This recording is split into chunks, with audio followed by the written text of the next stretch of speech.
Greetings, everyone. Greetings. Don't get upset if my PC crashes or my phone crashes. That's why it's live. It feels so strange, but so good. So good to be back. So, back with Real Talk with Simply Deez. Today is Tuesday, 1st of August. The last show was in April. So much has happened. So much has gone on. Guess what? It's called life. And it doesn't stand still for any of us.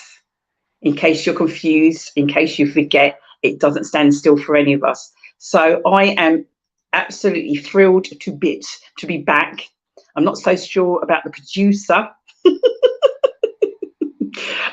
It's only right. You guys think, cool, blimey, isn't he clever? She's doing that, she's doing that, she's doing that. I'm doing my bit. I say it all the time, and it is so true. So please give it up for the lady who's not physically here, but you'd think she was, kicking me in the background. Shelley Titmer's producer, director, a multitude. She doesn't realise it yet, but she's had. I've given her a 2-month break, guys. 2 months, yeah. She's had 2 months off. So today, Shell will be dipping in and out. Sometimes I want her, sometimes I don't want her. But when I don't want her, it's probably when she should be. Trying to keep me out of mischief. Yeah, you know, try. All right. Don't let the people that don't know. So welcome, everybody. Welcome. We are live. We are streaming live. Shelley will correct me when I'm saying something that's not correct. We are streaming live on Facebook, on our Simply Deez events page, and also on Pamtango Radio. Am I correct in saying that? We are also live on, yes, we do have a YouTube channel. Yes, we do. And so it's your job to be subscribing. And if you haven't, we want to know why. So, Shell, we were last on the show in April. Yes. A lot's happened. There's been plenty happening. Yes. A lot's happened. Everybody who's out there, do you know what? You're not doing us a favour. Trust me. Not when you watch the show, not when you see the guests that we bring on here. You're doing yourself and your friends and family a favour. Please share to everybody, and you will understand as the show unfolds why we say that. There is always something for everyone. Never done a show in, oh my gosh, since 2018, I believe. Never done something and have not learned something myself. I may know all of the guests. There is always something to learn. Every day's a school day, right, Shell? Yeah, definitely. You can't go through this life that you're going to pick up on something. And if you learn it, and as you say, you need to be sharing, because you're not necessarily learning for yourself. You're learning for someone else around you. Something will come up in a conversation in a week's time, and you go, you know what? I heard that. Yeah, I heard about that, or I know someone who knows someone who whatever, and maybe they can help. And that is what this show is all about. Okay, it's not got nothing to do on a Tuesday night. We got plenty to be doing. But when we get to meet, whether in person or whether it be online, some absolutely incredible, amazing people who we are blessed. And I don't take it for granted for one moment, blessed to have them accept and come on the show. And for those of you that haven't been on before and thinking like, I'm interviewing, or there's an interview, ask the guests. They've got no idea what's going to be talked about, what gets said. Sometimes you might think we're going to talk about something and we go that way. We might even go that way. And if Shell's involved, we go that way. There is no script to the show. Please get involved. Shell, tell them about the comments, because we're going to bring V on any moment now. and how they can get involved, I'm going to try and come on my PC. So yeah, I'm going to dip for just 1 sec. Yes, so you can be involved in the actual show itself. All you need to do is wherever you're viewing from. So if it is YouTube, go into the comments, or if on Facebook, make the comments, and they will actually then show up on our screen if I see them. Quite often I have to put it on there and see if Dee will actually then comment on them. But even if you're watching this like later on in the week, please do keep commenting. Any of our guests, we pass on their details to them. So if you've got any comments or anything else and you're watching it again, then yes, please do keep adding those comments and sharing afterwards as well. And all of our shows stay on YouTube. They stay on our Facebook page. So if there was anything that was to come up, that you could also go back to and see. Do you think you're all settled now? I do think I am, Cheryl. I do think I am. Can you hear me? Yeah. Cheryl's going like, damn. Okay, so believe it or not, I actually said to my first guest, I'm going to bring you on at 7:15. She's going to be surprised because she didn't think it was going to happen. But I do believe, according to my phone, it says 7:15. Come on, bring her on. Big clock. You're going to get to 7:16 as she tells me. Oh my gosh. Hi. Greetings, young lady. Greetings. For those of you, I don't know how they don't know who this young lady is, but you know, there's always people out there, and we're always gaining new followers. We're always gaining just people who are inquisitive. They might not be followers, but just inquisitive. What is going on? Who has she got? Who's Steve Bailey? What's this real talk? Who's actually on there? She's talking about, she said somebody's going to be talking about, I don't know, fibroids and menopause and hysterectomies and I don't know, a whole heap of things. So before we get into that, Veronica Ebanks, please, greetings and thank you so much for coming on tonight, darling. I've been off for 2 months, haven't been on since April, a monthly show. So much has gone on, but we'll get to talk about that a little bit later. Tell us a little bit about you, V, and then tell us about the amazing event you've got coming up, please. Right. Hi, everybody. So I'm Veronica Ebanks, and I am the owner of Verelba Mind and Body, making organic skincare. But I'm also a safeguarding children's trainer and adults at risk trainer. I also, what else do? I do some performing arts. I do some poetry stuff. Some of you may have been to some of the shows. I also do a bit of theatre. I'm a bit of an actress, and have done several plays with Janetti Barrett's theatre troupe based in Birmingham. So here I am tonight. Did you mention that you're an author? Did you mention that?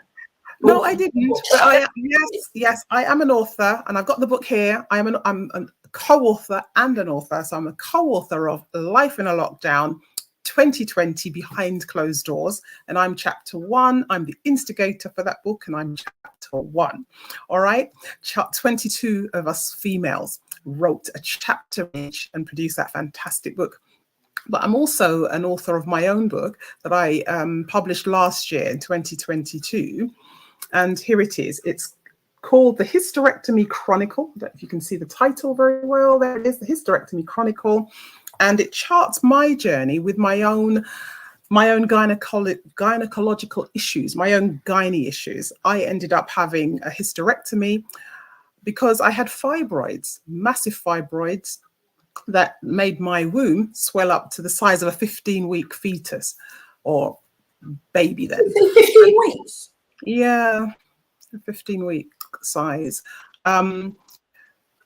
Traumatic, but what I did during the time I was going through the investigations and then ultimately the hysterectomy itself, I kept a journal. I always enjoyed writing, and I always wrote and kept writing different things, stories. But this time I just wanted to write about what was happening to me, I suppose, to make sense of it all and to ensure that I suppose I was just keeping track of me and all the processes and all the procedures. So I found that journal early last year, and I wondered what to do with it because I was doing a bit of clear out. And I just thought, well, actually, this might help somebody. So I decided to publish it, and I self-published it through KDP, and it's available on Amazon or from me directly. And yeah, so that's what happened last year. And there are some more books coming, not necessarily on fibroids and hysterectomy, but other aspects of my life. But yes, I've had a fantastic response. I had a lovely book launch.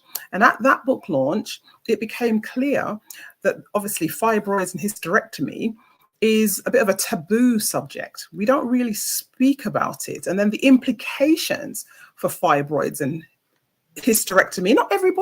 Not everyone who has fibroids has a hysterectomy, but there are quite a few of us, and especially Black women, who we're more prone to them. We're more predisposed to developing fibroids. I think it's the latest figures is that 80% of us may develop fibroids in our lifetime, during our lifetime, by the age of 50. So it is a prevalent condition. And I believe that we need to talk about it, because we just don't talk.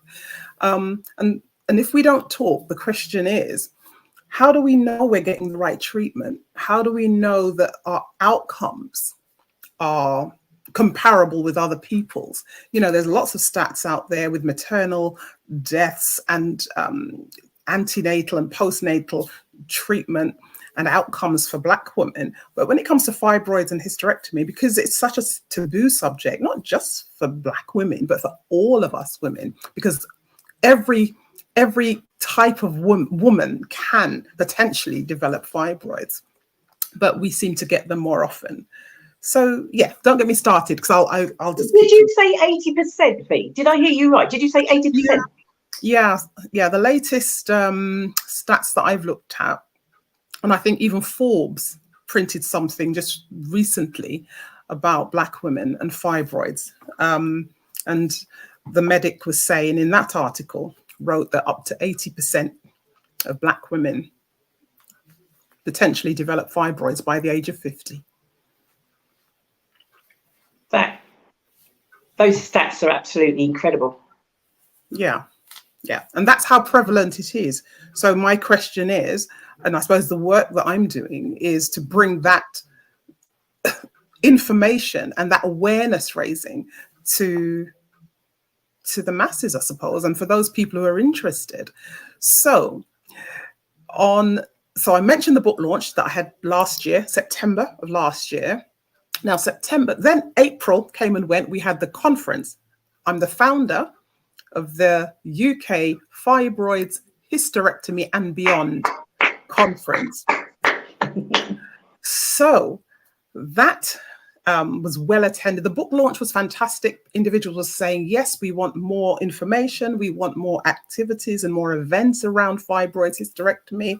So that's what I did. And out of that was birthed the conference. Now, not everybody can make the conference. Not everybody could attend the conference. So the plan is to have some online events as well, just so that individuals who are interested, who can't necessarily, who may not be able to travel and get there when the conference is on, can still have an input and can still get information and can still access the experts and the specialists. Now, I don't count myself as a medic. Yes, I'm a science background, and I've gone down the road of this journey of having fibroids and having a hysterectomy and menopause. But I like the idea that women can come together in a safe space and they can access experts, people who are specialists in their fields, right? So like gynae surgeons and hormonal specialists and menopausal specialists and so on. So, and the conference was for everybody. The conference wasn't just for Black women, it was for anybody who had an interest. So women of all ages, ethnicities, because we need to know. We need to share information with our young people too, right? Individuals who support and provide services for women and provide care products, HR, occupational health, anybody who has an interest. Men, we want the men to come along as well, not just the women. And it's a fantastic space, an opportunity to get information and to have questions answered. So September the 10th, which is a Sunday, on a Sunday evening, 6 to 8, we're having an online webinar. The bulk of that time will be question and answers, will be Q&A. So there won't be like defined speeches. It will be an opportunity for individuals to have maybe a snapshot or an overview of something and then be able to ask questions. The event is on Eventbrite, and somewhere on Eventbrite, I've actually asked that if anyone has a question that they'd rather post in Eventbrite prior to the event, they can do that. So we'll collate all the questions, and then on that evening, we'll go through. I mean, obviously, if there are very similar questions, we'll condense them together to expedite time. But yeah, it's going to be myth busting, eye-opening, and we will have some. Right. I need to sort of say these kind of like, if you're not sort of like, and I say sold, actually, I always say this to people because money does matter. And in this current climate and everything. So how much is this going to cost people, V? How much is it going to cost them? The webinar webinar on the 10th is free. Yes. It's actually free. There's no cost to this. So all of this, there isn't a cost to access this information that you don't get. There's no cost. I hosted the conference. I had the pleasure and the honour of hosting the conference in Milton Keynes in April. I'd sort of met online most of the ladies prior. Now, in person, the whole thing was just on another level. I cannot believe, and all of you that are out there that know people with these issues or have these issues yourself, you cannot say there's a reason you cannot access certain things. They are out there. Veronica has written a book with information. She's then put on a conference in April with all of these people there. And some of them are actually here, and we're going to have a chat with them a little bit later on. And now you're telling me you're putting on a free event on the 10th of September where people can ask those questions that, do you know what, even if you have an appointment, do you know what, time? Maybe a question if you're lucky, but you've got loads of questions, or you have your consultancy and then you go away and there's 1,000,001 things in your mind and you want to ask but you don't ask. They have that opportunity. Am I right? Yeah, that's right. Ask the questions. Well, obviously the experts will be there to answer as much as they can. And for some, and there are individuals who may be listening who may be thinking, well, I've already had a hysterectomy. I've already gone down that road. I've had fibroids. I've had a hysterectomy, but I wonder if there was anything else I could have done. I wonder if there was any alternatives. I wonder what's new on the horizon in terms of fibroids and hysterectomy. You know, does everybody have to, does everyone have a hysterectomy once they've get a fibroids diagnosis? What happens next? And I chart my journey. Now, my journey was 10 years ago, over 10 years ago, right? So it'd be very interesting if you read my book, right? And if you've gone through your own experience, it'd be great to compare what happened with me to what's happening right now. All right. So it's going to be a free evening and it's a safe space. And you're not expected to have your cameras on if you don't want to.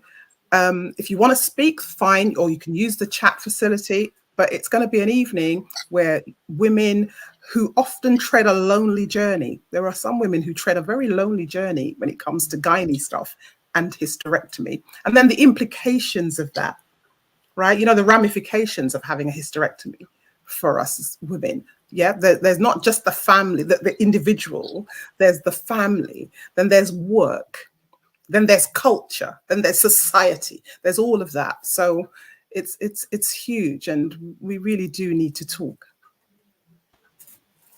Fabulous. I'm going to get you back on, V, after we've spoken to some other ladies. Is the lovely Ruthie, is Ruthie in the house? Let me check and find out. V, I'm going to come back to you because there's so much more, without going into so many things, so much more I want to ask you. And I want to ask you a little bit about the book. And like from that, you know, you talk about the impact on family.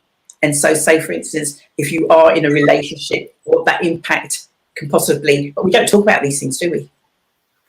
No. We don't talk about these things. So, Shell, is Ruth or who else? Dr. Loretta, are any of them in the house? They are saying that they're watching, but they're not actually in the StreamYard. They need to follow the StreamYard link. Okay. V is going to do the honours, I can tell, and get them. Did I actually say that? I can't remember. Did I send them? Did I send you all? Maybe I just sent you the links. Maybe. No, it's in the group. It's definitely in the group. Okay. So whilst V gets the other ladies to actually come on, for those of you that are watching out there, I don't believe there's anybody that's currently watching that doesn't have a friend or themselves or a family member or know somebody at work. The subjects that we're talking about, fibroids, my gosh, these things are big now. Whereas before it was only a little mumble, because it was a little mumble, seriously, a little mumble. And some people, you ain't even telling your family. You might not even be telling your spouse you're going through certain stuff. You're just going through it because we tend to, as women, we tend to have this thing that we've got to be soldiers. Am I right, V? We've got to be soldiers and we've got to be strong. We've got to be strong for our partner. We've got to be strong for the children. There's children. We've got to be strong for mum, whoever else. Oh, hey, V, I'm sorry, darling. I'm going to have to kick you out to sea. I'll catch up with you in a bit, V. I was just messaging Ruth, sending Ruth the link. All right. Oh, Ruth. Greetings, my dear. Greetings. Greetings. How are you? I'm really well. Can you hear me okay? Yeah, I can hear you absolutely fine. Amazing. Darling. Technology works, honey. Nice to see you. It's been like since April. I know. April, isn't it? Yeah. Seems so long ago, but at the same time, it's just so fresh in my mind. Yeah. So fresh in my mind. It was such a great day. Such a great day. Veronica did such an amazing job organising that. I feel I had the honour and the privilege of hosting this amazing event and meeting yourself, Dr. Loretta, and all the others on that day. Now, you spoke and you kind of like, I was blown away. Oh, thanks. If you remember, you had this model. Yes, yeah, my Lady K. My Lady K. You do what you want, because that's what I'm like. You do what you want, Ruth. And then you start, and I'm like, this is pretty amazing stuff. Pretty amazing stuff. So before this, as you know, is Ruth, I can talk, but our time is limited. So I want you, if you would, to tell the audience, tell the masses out there, we are, my producer who was just on Shelley said we are at 999. So we're nearly on the million marker, Ruth. Wow. And I know when they listen to you, you're going to push us over. Oh my goodness, steady. That's pressure. Honey. That's pressure. That's really mean. You're going to push us into that million. No, seriously. Just tell the audience just a little bit about you. Yeah. Not too much, because I'm sure some of these things, you know, if they've got any sense, they're going to be at that webinar and they're going to be booking for that conference next year. But just tell them a little bit about yourself and about Kaleidoscope, and then we'll talk about something else that you've got launching today, if that's okay. Perfect. Easy. I'll be super quick because I know you've got so much on this evening. It's really, really exciting. Thank you for having me as well. That's okay. Thank Veronica you. has already introduced what we did in April, which was just brilliant and a wonderful opportunity. So I've got I'm Ruth. Hi. There we go. And I had a hysterectomy back in 2016. Unexpected, and I got absolutely no support whatsoever. I was brushed off with you might want to get some estrogen, and that was it. And that was only because I pushed to get some answers. My GP didn't know what to do with that, which was concerning. So it took me a few years to find what worked for me. As a result of all of that, I started with my lovely friend Karis Jarvis. We started the group called the Kaleidoscopes because we wanted to bring women together. It doesn't matter what your background is. If you are going to go through the menopause, then you are welcome. That's it at the end of the day. Or from the Kaleidoscopes point of view, if somebody that you know is going to go through it, then you're welcome. I'm going to come back to that, providing my, any daily brain fog doesn't make me forget. So what we do is provide a service where we've got a number of experts throughout the month, quite a few now. We've got a lot more. We're really building to share information on our private Facebook groups, and it's a safe space for women. And I can't help myself, dear. I'm going to have to say it now. We've just launched today, 1st of August, 2023. Menopuzzle, the private group for men, woo, or partners who are not going to physically go through the menopause, but they are living with, working with, they're the son of, or the father of, or the cousin of, or the colleague of, just to help people who aren't going to go through the menopause, which is mostly men, as regards identified at birth as male, because they don't have the bits and pieces that need removing, or not necessarily removing, or go through the menopause, go through that process. So it's really important to us to make sure that men out there get the support, because I've forgotten the stats, and I'm so not a stats girl. I think it's about 60% of divorces initiated by women are between the ages of 40 and 60. How's that for a coincidence? I am, do you know what? V knows, she does the stats, and I love these stats. Just before you go on, not that I'm interrupting you, when you get a message from somebody saying watching live from Malawi. Hey, Malawi. Thanks for pointing that out, because I don't even see these things. I start rambling. I've decided I need to have my own thing called Ruth's Ramblings. Oh my gosh, that is amazing. So so it is amazing. It's quite shocking, and it's quite common that that this is what happens, and a lot of the problems start, funnily enough, in the kitchen. The dishwasher's not stacked properly, so the woman going through menopause loses it because the dish is in the wrong place. And it's not our fault, it's not our partner's fault, it's just because our brains are massively changing from a psychology perspective at this point in our lives. The brain changes are phenomenal. They're bigger than puberty, or probably equal to puberty, actually. They are bigger than pregnancy and childbirth, because that's the next one after puberty. And then we've got this massive one, which was menopause, which has been swept under the carpet for so long. And it's why our brains are changing. It's really, really important to be recognised for that. So since I saw you, Dee, we've been going into workplaces, educating in the workplace. Oh, wow. So, and men and women, all genders, all ages, it's for everyone. And it's fun and it's interactive. My beautiful Lady Kay comes with me, and you've met her, of course. Yes. So she comes with me, and yeah, we have a really good time. She's actually not here. She's with Karis at the moment. She's undergoing some surgery, shall we say? little bit of cosmetic surgery required for poor Lady Kay. Some of her labels are falling off. So otherwise she would be right here with me. This is where she normally sits, is just here. So otherwise she would be with me. So how long have Kaleidoscopes been going? Have you been going for donkeys, years, or how long? We're new. Beginning of the year, January we launched. Beginning of when? This year? This year, and we've just worked really hard. I met Veronica last year when we were talking about it. We were doing it, we'd get it going, but we hadn't actually launched. So January was our big launch. And we've been with Veronica the whole way, which has just been amazing. So she's such an inspiration. Veronica Love. Wow. So let's recap. Are you saying that on the 10th of September, you are part of a panel and you'll be, I know that anyway, but we're talking to the masses out there that are like, wow, there's so many different things. So those that are thinking this is not for men, it's all about the women. No, it's not.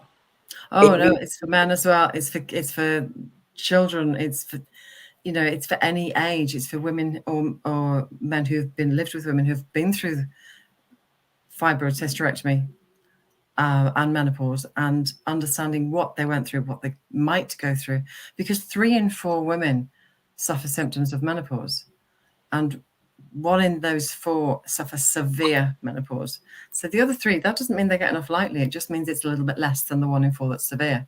So there's huge stats here, and it does affect everybody. So yeah, I mean, come along.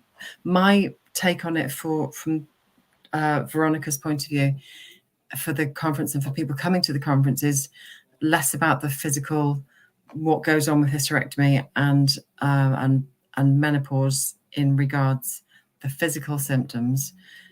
The expertise you're getting from me at the event is from a mental health point of view. How do we cope with this from a mental health point of view?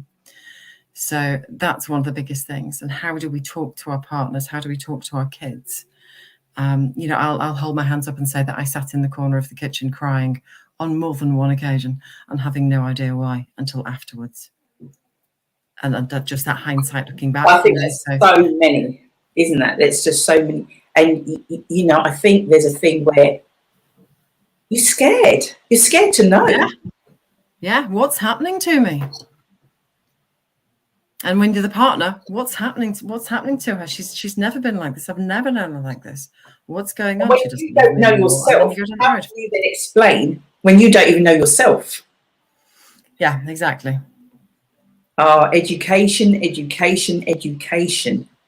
Yep. Lots of love and patience. Ruth, what age is the youngest that you know of, as in terms of going through the menopause? I was speaking to somebody the other day, and I think she was in her 30s, and she was going like, I'm so hot, but it's not the menopause because I'm in my 30s, so it can't be early 30s. And I'm like, Okay, so the youngest lady I have met, I know there are younger, but the youngest lady I have met was 18. 18, and that was a natural menopause. That wasn't a surgical forced menopause. That was natural. It's not common, but you know, given that I live in a fairly sleepy town in Buckinghamshire and she lives here, that's like, really, there must be more women in the world like this. And so I know there have been younger as well. So it's very rare to get much younger than that. But I personally know people who are in their mid-30s who are absolutely in perimenopause and in denial in a big way. And they start seeping little questions into our conversations like, so Ruth, what, this has been going on with me, whatever it is. And it couldn't be, I'm too young. It could be that symptom of, you know, getting too hot, or the weight gain's not controllable and you're doing everything with your diet and your exercise. Or it could be that you're snappy and you don't know why, and your cycle isn't, it's nothing connected to your cycle itself. There's lots of things happening in your 30s. And then some women have a hysterectomy. So it's a full-on, almost like a train wreck. It happens instantly, all at once, and it can go on for years. Even with taking any HRT, it can still have impacts. I mean, I mentioned brain fog before. For me, I still get brain fog, and I've been on HRT for 3 years. Mercifully, somebody might have died if I hadn't been, but I avoided it for a few years because I was scared of it. You know what? It's just like, I'm just here and I'm like, there's so many people. Greetings, all of those that are watching. So many messages coming through. So many messages coming through. Now, Shelley, who's a producer, rather than me read out, I don't see why I should. Anyway, get yourself on here, young lady. And yeah.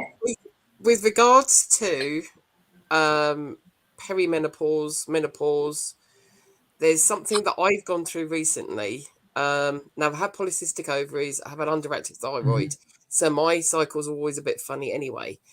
But something that is, the symptoms are very, very, very similar, similar, is hyperparathyroidism. Now, it's got nothing to do with your thyroid. It's the the parathyroid just sits around where your thyroid is. And what it's actually doing is it's changing or monitoring how the calcium gets into your bloodstream and used around your body. So you'll get high calcium, low vitamin D, low magnesium.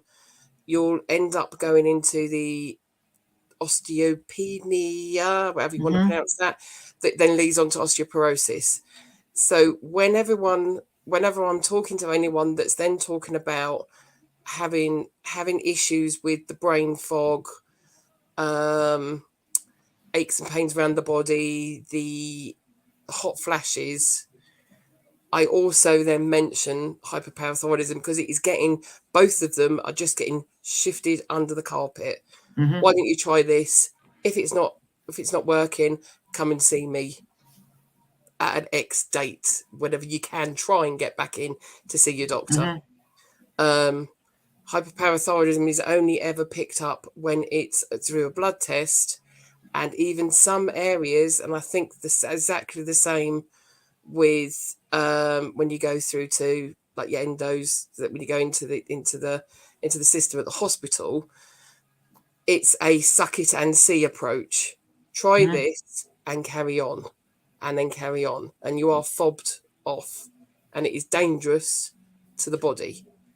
So dangerous to the body, and it's just not being picked up properly by doctors. Some areas, people are waiting that they're underneath the correct care, but the surgery won't take place, and that's the only thing that's actually going to correct the hyperparathyroidism. That they sat there for 2-3 years. Oh, your levels are okay. Why don't we just try and carry on?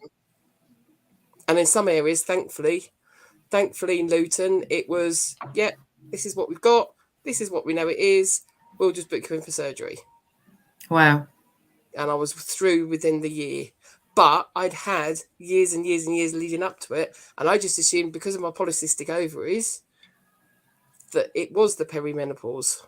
And it wasn't until I got to the hospital and they said, "I know your calcium and all the blood tests that you've been having has been a problem for years."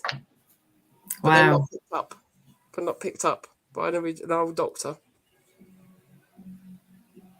And you're on the right track now for managing your...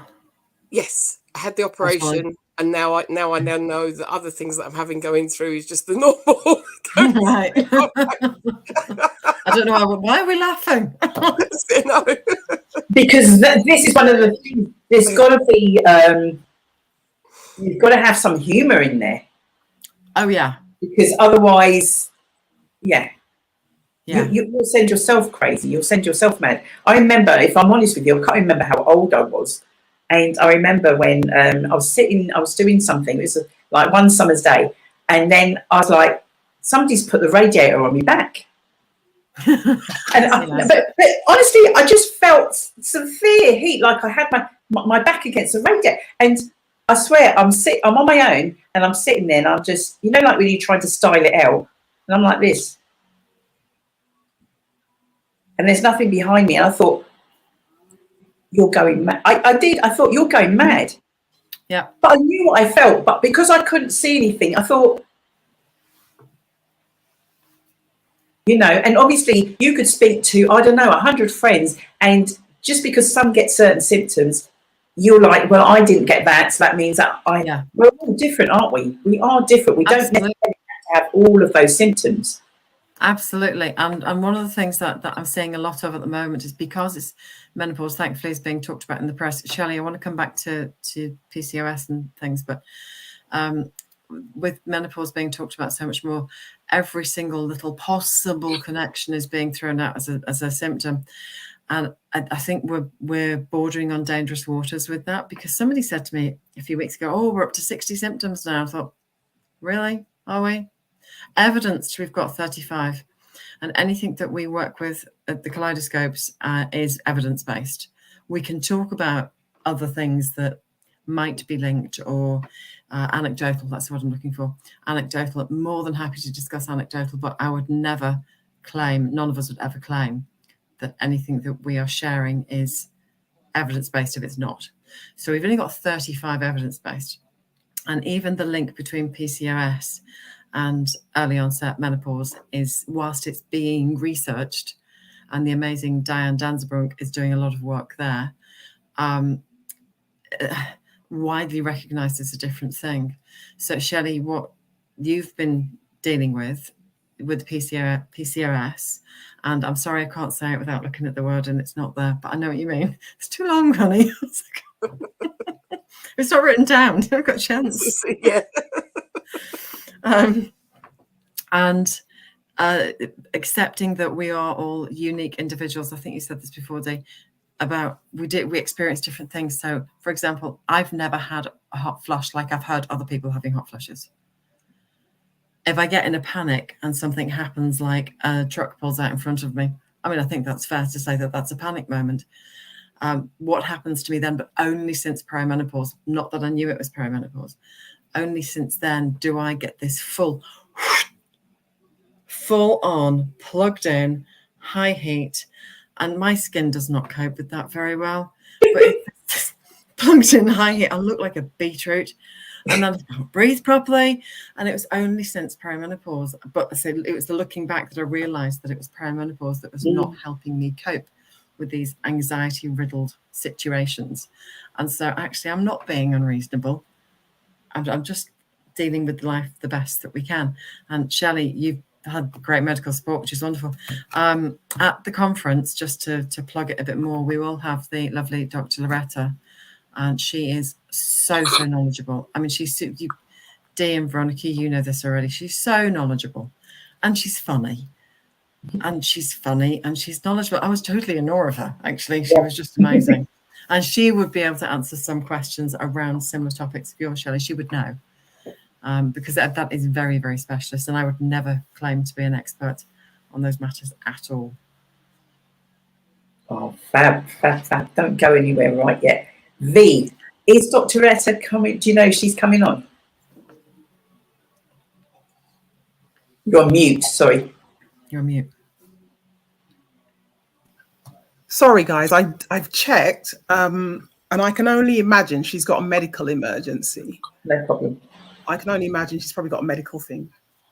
Yeah, no problem. Just ascertaining who we had, so to speak, in the house. For those that are watching, you've been listening to Veronica and Ruth for probably about, 20-25 minutes or so. There's no way you can't tell me, oh, I didn't know that. I know someone who should be listening. I know someone who should be watching. As soon as we had the conference, literally not even a week later, I was out at an event and saw a woman I know very well. I've not seen you for a while. I've just had a hysterect. And I'm like, you should have been at the conference. And then somebody else, and it's like anything, isn't it? It's like, then I met, like 2 weeks later, somebody else who I know really well. I said, my gosh, Veronica's just put on a conference. It was amazing. You'd have had a chance to speak to, like Dr. Loretta, who's, what's her title, V? She's an obstetric gynecologist surgeon. Gynecology surgeon. How up close and personal, apart from when you're having a procedure, you get to a surgeon? And that is what she's going to be there on the 10th, isn't she, V? Yes, she will be. OMG. Yeah. Do you want to speak just a little bit? I know she's not here, but it would be amiss, if that's the right word, to not speak about her and what she potentially is. She's going to be bringing to the table on that day. Right. I met Dr. Loretta on another webinar put on by Khan. I think it's Caribbean Afro Health Network. And I was absolutely blown away by her sharing. She shared her own story, and then being right there, an individual, a professional, a medical professional who does these surgeries and sees the insides of us all the time. I thought, right, this is definitely a lady I'd love to be involved in the conference. And she was the headline speaker, or the main speaker for the day. And honestly, she's very, very generous in her sharing. She is highly skilled. I mean, this lady teaches on, do you know, we're going through all this thing with AI. Well, do you know that your surgery can now be done robotically? This lady is involved in that, not only the conventional surgery, but she's involved in that as well. And she trains. Absolutely amazing. We also had a male surgeon. I'm not going to forget Dr. Eki. Yes, Dr. Eki. Oh dear. Yeah, brain fog. I'm going to let you take that one just in case, Yes, Dr. I'll take that. I'll own that one. Yeah. Dr. Eki Emovon. All right. I think Emovon, again, an obstetric gynecology surgeon who actually trained Dr. Loretta. I mean, it was absolutely awesome to have these two highly skilled, knowledgeable, individuals who do some fantastic work for charity as well. They go out overseas and do charities, do surgeries for individuals who can't afford it. They go out to different places and they perform surgery on individuals. And some of the information that they shared on the day, it blew some of my myths away. You hear the term, fibroids, they grow back. But Dr. Eki was explaining that actually these are the little tiny, tiny fibroids that are missed in surgery that probably they can't get at during the surgery. And then these, because they're left in, then they grow. So you may have gone through your surgery, but then it's like, oh God, they've come back. I mean, there's just so much to learn. And it's so good that we're talking about it. So Dr. Loretta will be there on the 10th. I've left Dr. Eki alone this time, but hopefully we can get Dr. Eki to come to the conference next year again. All right. And it's, I can't really say enough about, I can't give enough praise. And if they want to know more, I suggest they join us on the 10th of September. V. Yeah, come along on the Yeah, absolutely. You've heard Ruth. What about Hayley? Sorry? I was going to say, what about Hayley? Hayley Down, right. Hayley Down will be joining us as well on the 10th. Hayley Down is a hormonal specialist, also a specialist in hormones and the link to nutrition. So she will be a fantastic resource to access on the 10th as well. So Hayley will be there as well. So you see all these specialists, come on. We need to talk, and we've got all the right people with the right skills and knowledge and expertise who you can access for free on the 10th. All right. And all that information has been going across the page for the last, eternity. It's in the chat. They can get that information from us at Simply Deez. We'll be sharing on the Simply Together show prior to the event also as well. So there's no reason. I don't want anybody to tell me there's no reason why anybody should miss this. It's not being recorded. It is just purely on the day you need to be there. That's right. You need to be there. I'm going to go back. V, don't go nowhere. I'm going to go back to and just finish up with Ruth, but I want to finish up with you, V. Ruth, the kaleidoscopes. Where did the name come from? Well, the kaleidoscope. The kaleidoscopes is the word for a collection. There's actually a beautiful phrase for it, which I'll just find for you, because I should know this, off the top of my heart, but given brain fog, I've actually got it written down permanently because I forget it. So the definition is a constantly changing pattern or sequence of elements, and also the collective noun for a group of butterflies. So the reason we chose this as a name was because butterflies, obviously caterpillars to butterflies, there is the metamorphosing, there's the changing, the transition, and it was a really nice way of illustrating from a visual point of view. And also what actually happens is this change from who we are, who we think we are. We've gone through becoming a mother, blah, blah, blah, blah, blah. And then we hit menopause and our brain changes again, and we become there's a beautiful phrase in Eastern Asian culture called the second spring. It's our new beginning. And so, you know, I mean, hold on tight, people, because new beginnings can make us fly back to the butterfly. So that's where the name came from. But the constantly changing pattern is because we are constantly changing throughout this period of life, which can last 10 plus years. This constant changing, we're metamorphosing through our menopausing. I don't know if I want to ask. I do, but I don't, but I do. So, because I've heard some numbers and I'm like, Lord, how long, this is not to scare people, by the way, but how long can the menopause potentially last? The stats currently say 10 years, but I know of people for whom they've had symptoms for longer. I mean, I'm going to use my mum actually as an example. She's in her mid-70s now. She had a forced hysterectomy. Sorry, she had a hysterectomy, so forced menopause in her 30s. When they took her off HRT a few years back, hot flushes came back. So, and she wasn't on a high dose. She was on a really low dose for health reasons, but the hot flushes came back. So actually, we don't know is the answer. Nobody really knows because there isn't enough research done into it. Having said that, one of my dearest friends who's in her late 60s, she had 2 hot flushes whilst in meetings at work. She took herself off to the bathroom, stripped off, threw herself naked against the cold tiles, and carried on. That was her symptoms. So yes, she was the minority on one extreme, and I guess there's other people who have the other extremes as well. So the stats are really hard to say because who's going to make money out of investing in this research?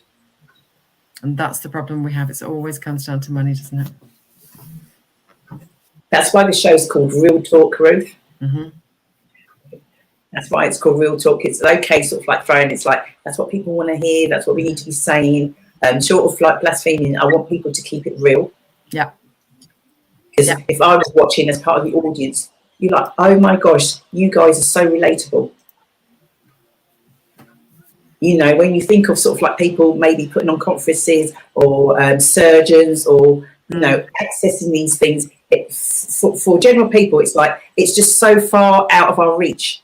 But we're saying like, well, actually, no, we have got experts in their fields that are prepared and going to give up their time to actually share this knowledge and information with you.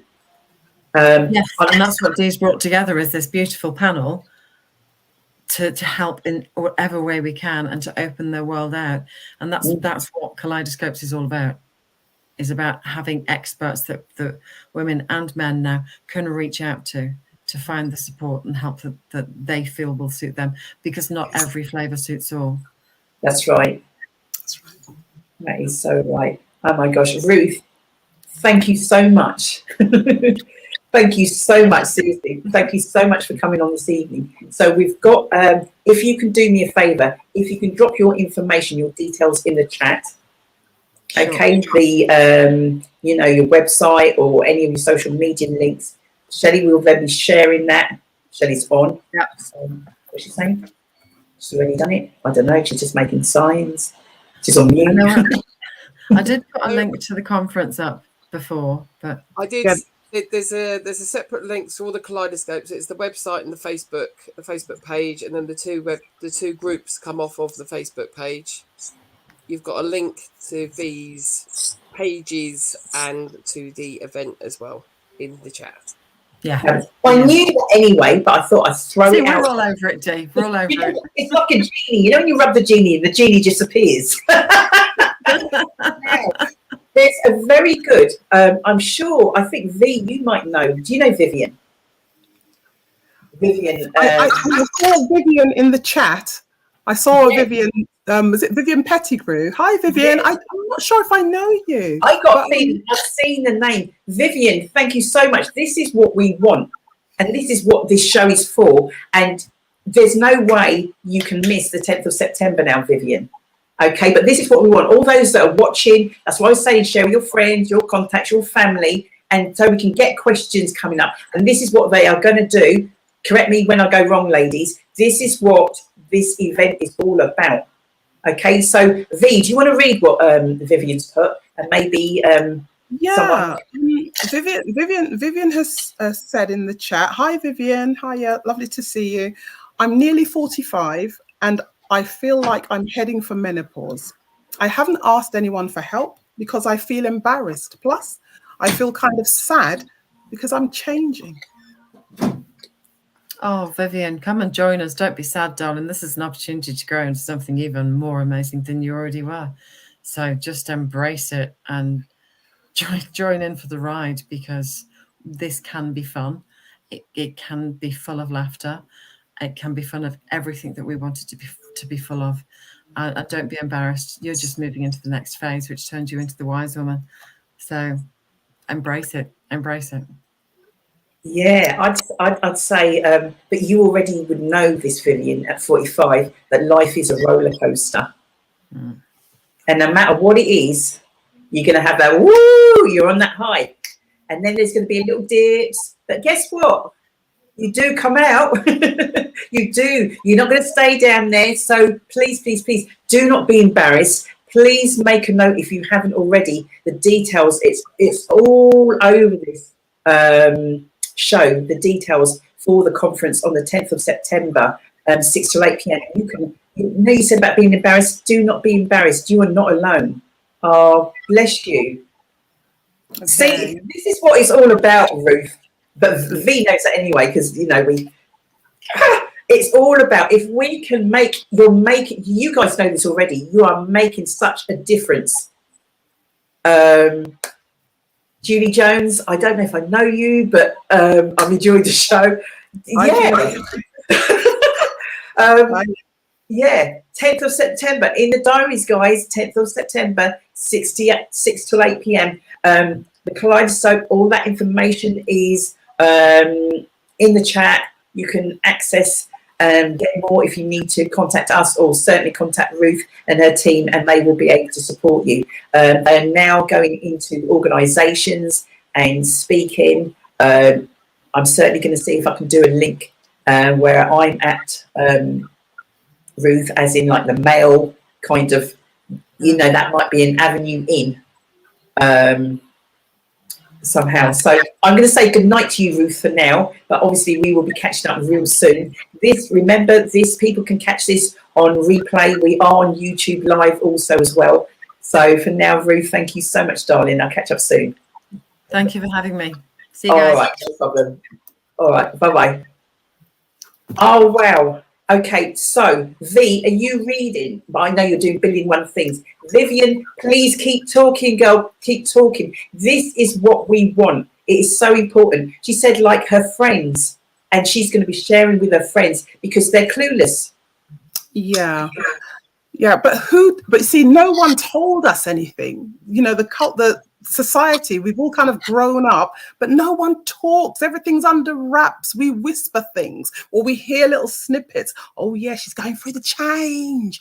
Oh yeah, or whatever. Yeah, oh, I'm having a tropical moment. Oh, can we open a window? Or, oh, my stomach's getting bigger and bigger, or I'm bleeding. I'm getting through pads like anything. Yeah.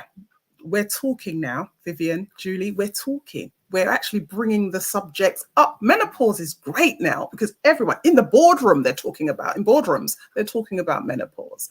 But some of our other issues, yeah, we need to talk as well. So no more taboo, no more feeling embarrassed about it. This is us. And we've got each other, right? And we will help each other through. So thank you so much for giving me the opportunity. When you mentioned that, am I reading? I was putting my links in the chat as you asked me to do. Yeah, don't worry. You're not going quite yet, V. Right, okay. All of this now for me is just pure, sweet, sweet music. And the reason I say that is even in my kind of like, we're going back. And when people don't want to talk things, but when I had my first period, I was like going like, Lord, I thought I was dying. Yeah. I thought I was dying because that's not pain. I just thought, because I was going, I'm bleeding, oh my God, something's wrong with me. I didn't know. It wasn't discussed. That's right. That's right. It was then sort of like you had this thing flung at you, and was it Dr. White's? Yeah, Dr. White. And the belt, and the elastic belt with the two little things. They had loops. Okay, they're going to keep it real on this show. You guys are going like, what the hell are they talking about? Let me ask the producer in the background, find something. You know, look, we can't sort of like, we're going to talk something, but we're going to, because I see, thank you, T-She, for sharing. She's learned a lot. She's been listening. She's learned a lot. Even though I'm hosting, trust me, I'll be watching this back again tomorrow and be like, really? I'm hearing some serious stats, guys. Some serious stats, some information. I don't care what books you're reading. You ain't getting this. And then to question and to be able to ask questions, you might be, oh, this book was lovely. I saw this on YouTube. It was great.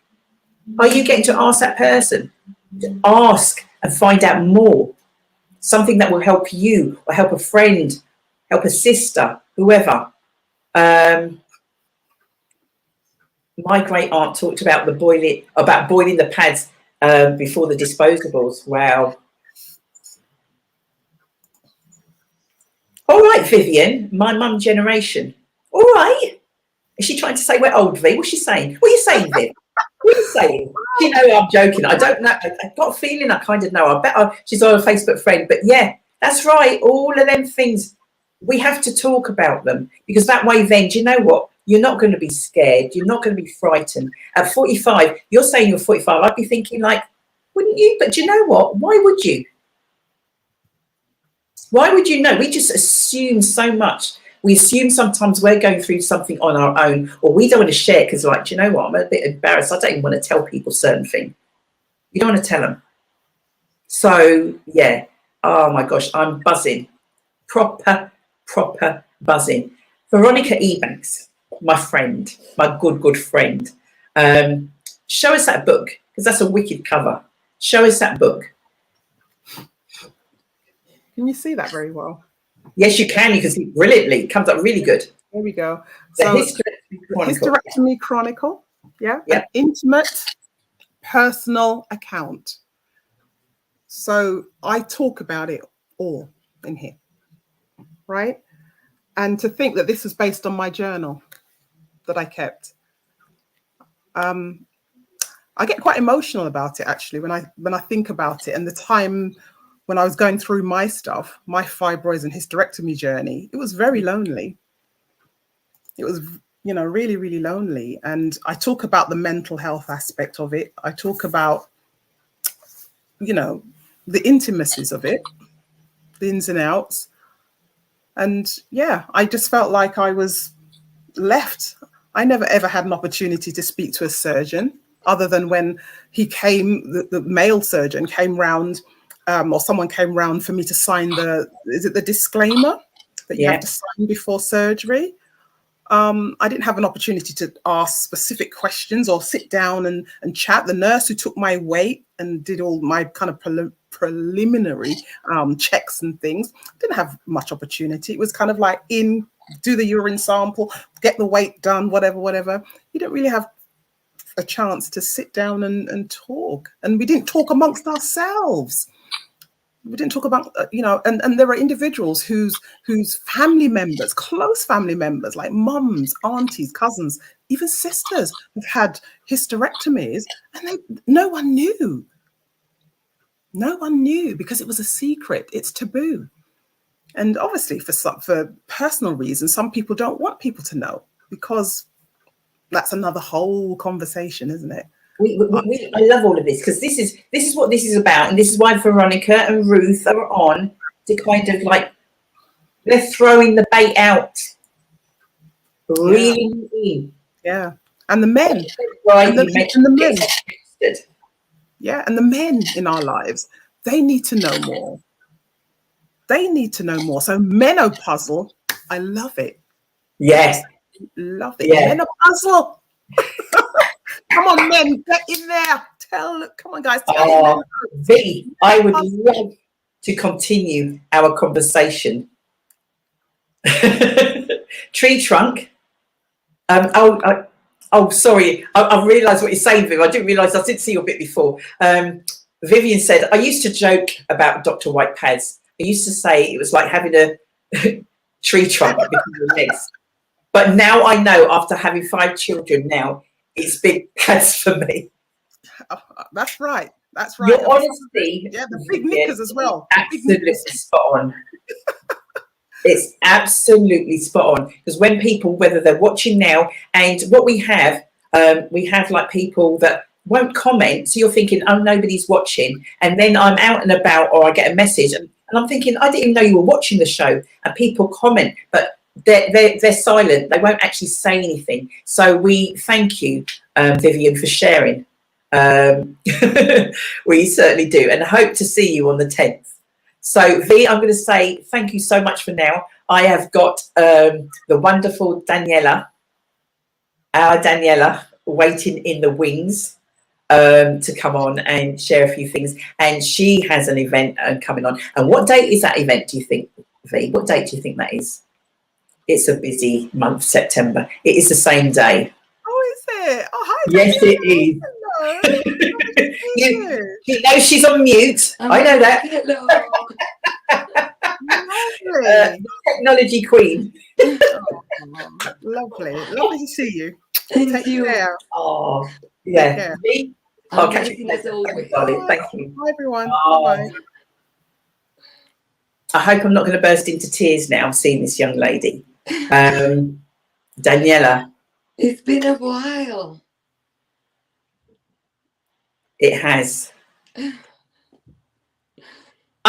know, you're over everything. I followed you. I followed you in the stew pot. I followed you. I see you the other day. I was going like, where's she gone? She gone see Queen. She dressed like some real. I see you. Got it going on, as they say. Looking fly. Oh, yes, you were. Yes, you were. Oh. Thank you. How are you? It's such. I'm good. I am. I'm good. Been away for 2 months, as his show. So much going on. You know how it goes. Life. That's why the show's called Real Talk. Life, and now I'm back. I'm back. I've given Shelley a break. A well-deserved break, to be honest with you.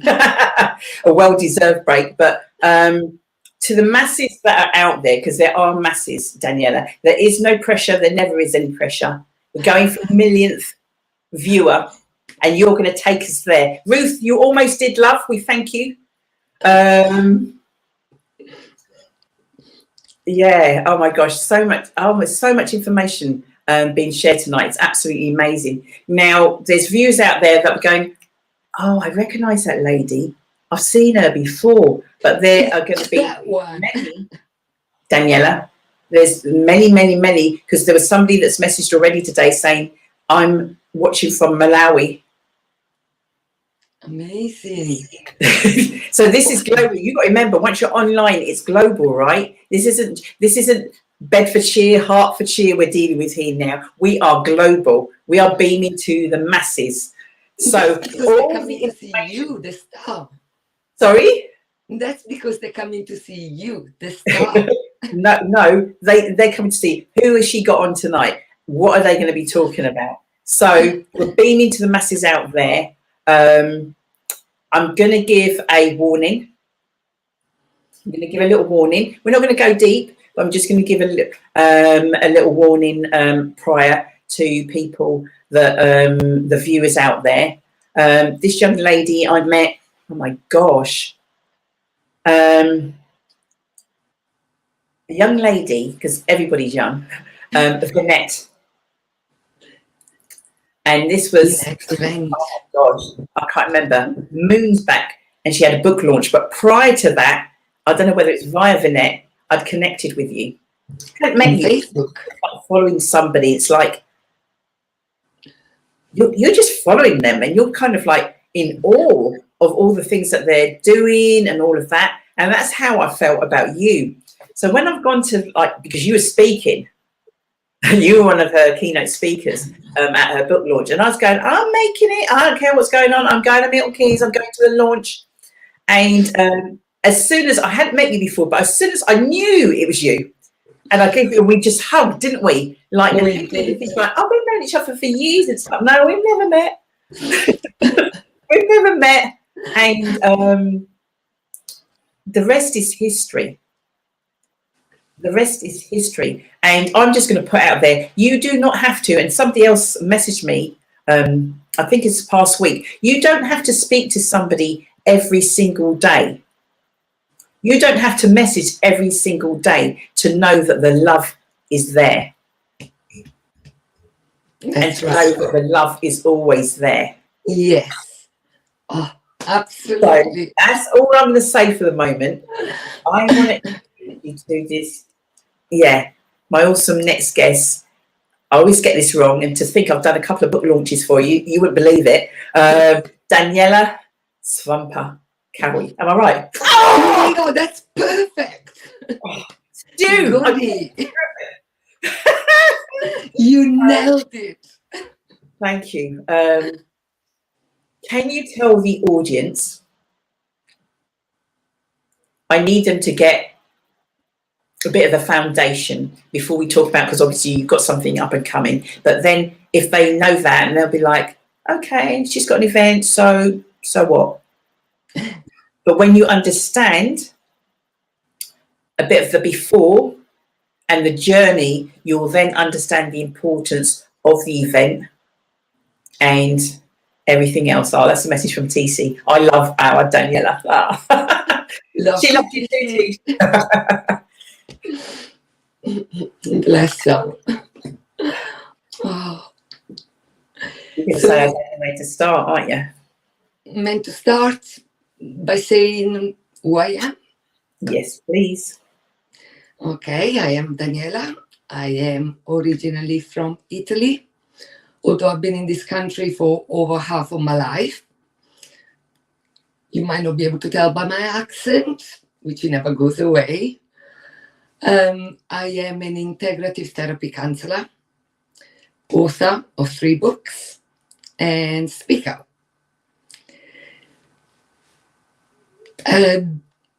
I don't know what else you want me to say. Well, let's have a think. So you're a counsellor. I don't know. Are you gambling counsellor? What sort of counsellor are you? I am an integrative. How did you strive to be a counsellor? You've written 3 books. There's we need some of that background. Right. I am an integrative therapy counselor, which includes counseling, hypnotherapy, cognitive behavioral therapy, person-centered. So depending on the needs of the individual, we tackle situations from all different angles. I do online work as well as face-to-face. I help with groups. Yeah, that's my day job. And then on the side, I have written 3 books. The one being my life story, which, as you know, Dee, is a little bit of a dramatic story. So a little bit of a car crash of a life. With We haven't got time, and I know, and I don't want you to go there, but I need you to cover some of that so that people understand. To come along to the 10th, and you're going to be talking about your books, and for people to ask questions. There are people out there that do need help and support, and you've gone to the doctor or you've gone to a therapist, but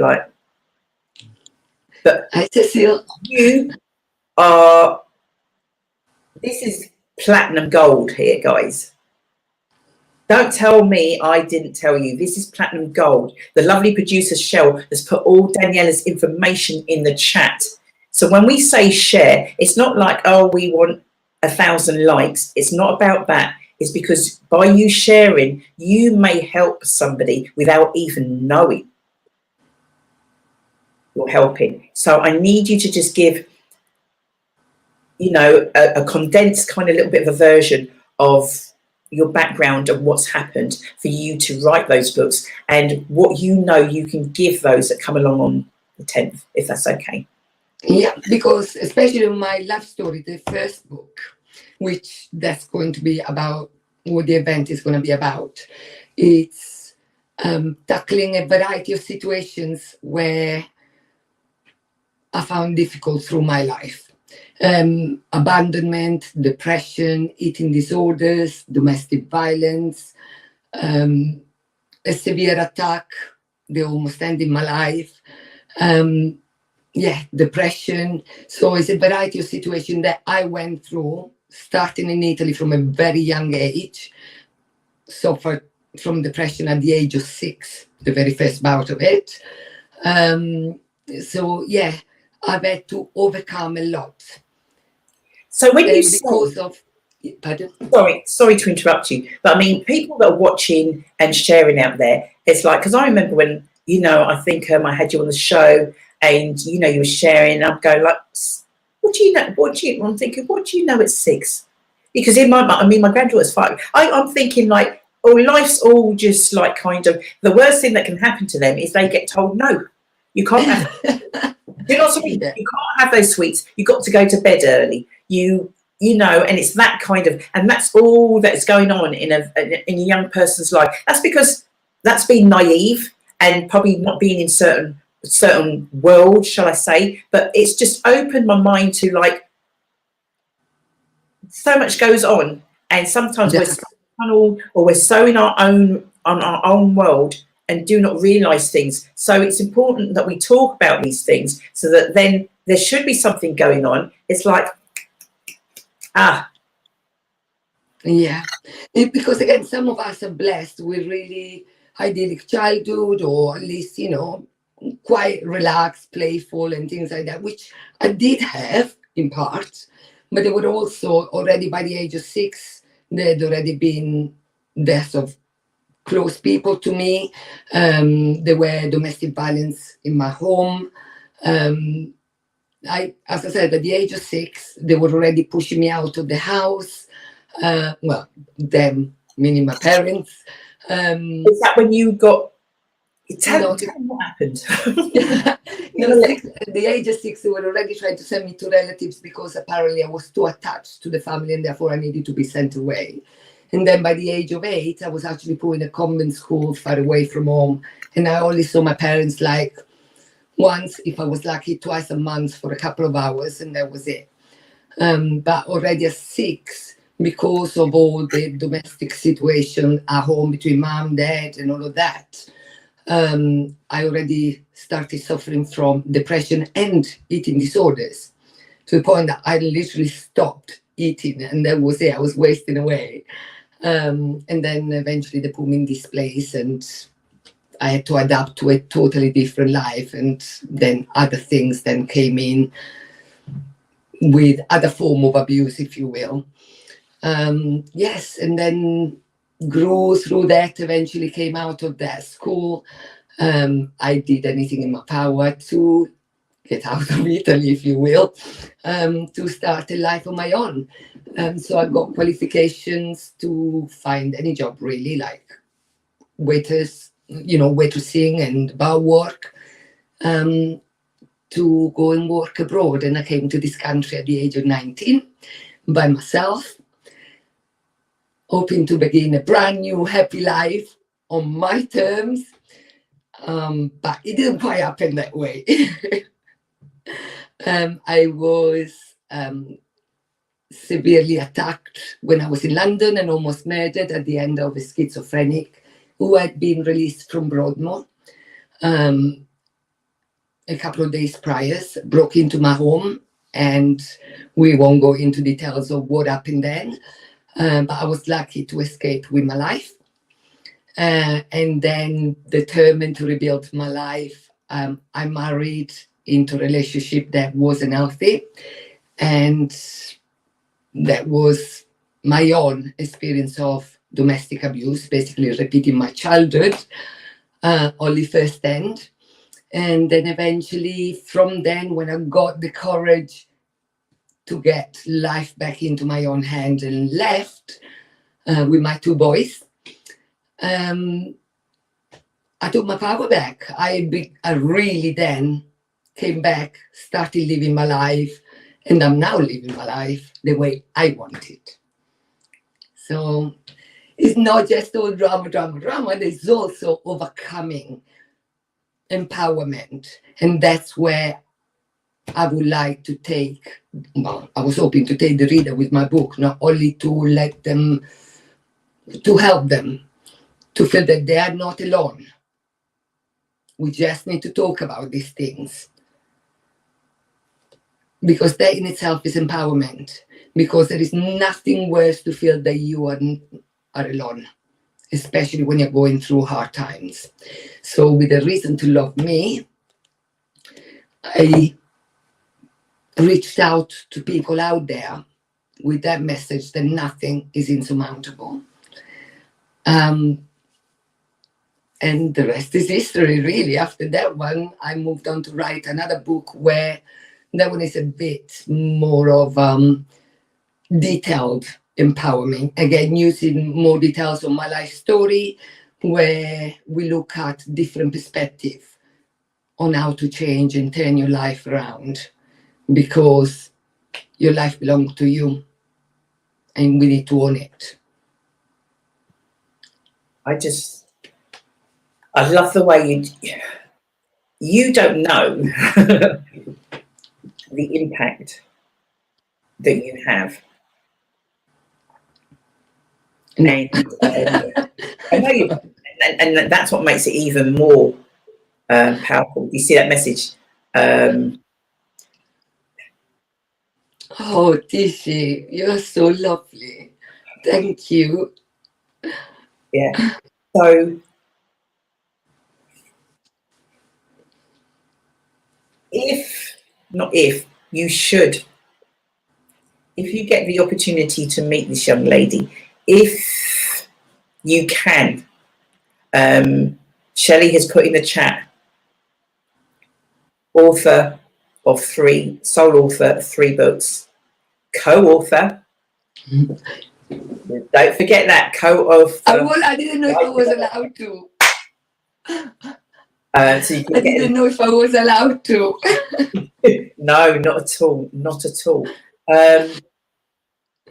Now, the final book that you've written so far, because who knows what's in the wings, as they say. I know from just certain comments and just like, and even I had to kind of a reason to love them. Am I right? Is that what? Yeah, that's my second book. That's right. Yeah. Why would I want to? Why? A reason to love them is understanding how to look at things, people, situations from a different perspective. It's about forgiveness, acceptance. And again, acceptance does not mean putting up by any means. It means we accept that that's who they are, that's their journey. By understanding, accepting, we learn to forgive and therefore free ourselves.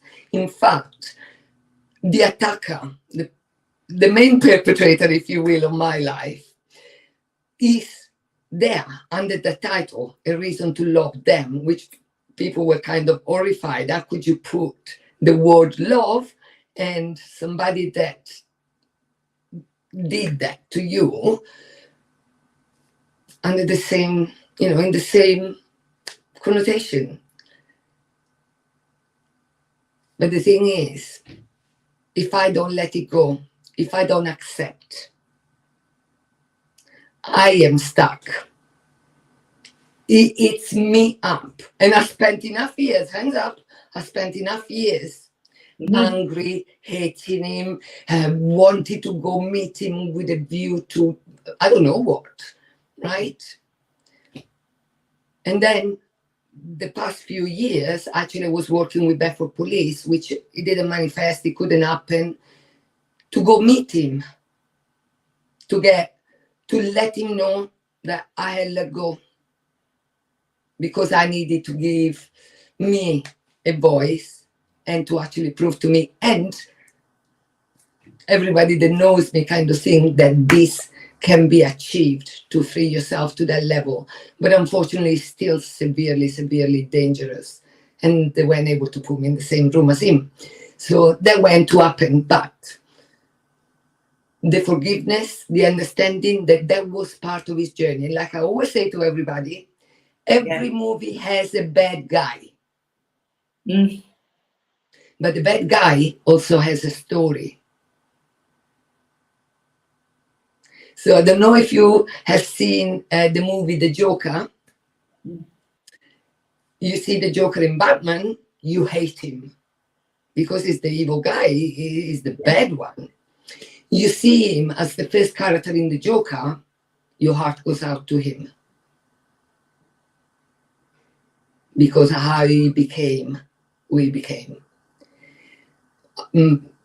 Paths need to cross for lessons that need to be learned. I can spend my time hating him and let me be consumed by the poison of the hate, the anger. Or I can choose to focus and look in at life and see what has he taught me. Because the hardest experiences in our life teach us the biggest lessons, help us rise, if we so choose to focus on that aspect of growth, focusing on ourselves, because life is here to serve us. And after that, I don't know what else to say. Always leave me speechless. It's like kind of like, and I know the audience out there that are watching it, and it's like I know there will be somebody out there they're going to think, because I've had this comment before. I was in a radio station when I first published the first book. I was invited to speak on another radio station, and through questions asked, whatever, and I said I had forgiven my attacker. And one of the callers actually said, basically, how dare you? You know, it's like, why would you do that? Because you owe it to other people, to other victims, not to forgive them, not to give them, you know, a free pass. But again, it's not about, forgiveness is not about them. It's not about the perpetrator. Forgiveness is about us, because they don't know what hate feels like inside, anger, pain. You're feeling it. If you don't let go, you destroy your own life. You don't destroy them. And I choose to be free. So when I think, okay, you know, again, when you suffer from severe trauma, your body feels it. Yeah. And you do have a body memory. So every single year, without fail, around the time of the attack, my body goes into fight and flight mode. And I keep thinking every year, what is wrong with me? And then I realize the date. So a week before I start, I alert. My family can tell you. If they sneak up behind me, I just jump a mile and I'm ready to punch them. Which is not good for them. But, you know, we do have the body memory. It's there. But as soon as I realize, okay, that's what it is, and I need to love me a little bit more. Instead of focusing, oh, that shouldn't have happened, oh, how dare him, that doesn't solve my problem. No. If I spend time thinking about him, I'm not living my life now. Correct. My life is far too important to be thinking about him. Okay. And what happened in the past. Do you remember? So for those that are watching, you're with Real Talk with Simply Deez. We are an hour and a half into the show. My gosh. It is always a roller coaster. There's always information for everybody. Please continue to share. Now, as I said, met Daniela back at Vinette's book launch several years ago. And then it was a case of like, right, Daniela had asked me to host her book launch in Bedford 2020. I think it was April 2020. And I'm like, What an honour. Thank you. Of course I will. And then guess what happened in March 2020? COVID hit, didn't it? And it's like, it ain't not going to happen. It ain't not happening. Well, it couldn't happen, could it? April. And I said to Daniela, we still going to do something. We'll just take it online. Take it online, which we did. When did we do it? We did it on the 25th of April. Exactly. That's what I wanted to say. The anniversary of the attack, to prove again that life does move on. One night I was being murdered. Another night I was together with some amazing people. Because do you remember you sort of said like around that time you wanted, you know, you kind of didn't really do stuff and that, and you're going like, do you know what? This is really going to kind of like, by having it on that date, it's just really going to kind of like put that where it needs to be. And again, I can't even believe it was an absolutely incredible evening. Absolutely incredible evening. With this incredible young lady. There is so much, so much more. And I'm sure the audience out there, you'll know, there's no way we can cover. I could do shows with this young lady on her own. If we went there, which we're not going to do that tonight. We're not going to do that tonight. But so I've just spoken to Veronica, as you know, who has an event on the 10th of September. It's an online event, 10th of September. It's 6 to 8 p.m. Now, I then see your good self post. What date is your event? What's happening at your event? It's the same. You know, Mark Stewart actually is the one that does all of these putting things online, because I have no idea how to do them. Me and technology, you know. So he put it on Eventbrite, and then he went to check to add something or whatever, and he said, "Oh, Veronica just put something. There isn't if she's doing an event too." so excellent. We keep, you know, going out there together. The event is going to be in Bedford at the Blue Glass. It's a wine place in Bedford. It's going to be Sunday the 10th from from 3 until 6 p.m. There will be a glass of wine and some nibbles during the event. I will be reading, I will be choosing some snippets from the book. And of course, when you write a book, you can't make it an epic. And so you will write to cover and give it an idea. But obviously people do have questions of the behind the scene, really what really did happen in more details, if you will. So it will be an interactive book reading, hopefully, for anybody that want to know more about what happened, but also they will have their own situations in life, which as we go through the empowerment side of things and the overcoming, they might want to ask questions on the how. How do we do that? So, you know, it would be a personal exchange. Wow. Now, I'm sure people sort of say to you, my gosh, you're so brave, you're so strong, don't know how you do it, how do you talk about it, how don't you want to just forget it and not talk about it? Where do you find the strength? And you know when they say there's a reason for everything. And sometimes we're like, I don't know about that because that weren't good and that weren't that. But if you can just share with us so that there's going to be people that are watching or know people and certain things, and we why me? Why me? You must have had that. You must have said that to yourself on so many occasions. Why me? Not that you did something on somebody else, but just as in like, why me? Yeah, and there is one, or the first question that comes to mind at the time when things are happening. You know, is this really happening, and why me? And that why me carried on for quite a while afterwards. I mean, I don't know if you can see I don't know how to do this. I can't see what you said. I can see it. Yeah. What does it say? It says warrior, and it's Oh, got a wow. semicolon, a heart with a semicolon. So a life almost ended. Right? Because again, even after that, I did come close to considering throwing the towel in. Unfortunately or fortunately for everybody around me, I have got an attitude. I do have a bit of an attitude. My husband will vouch for that. She has.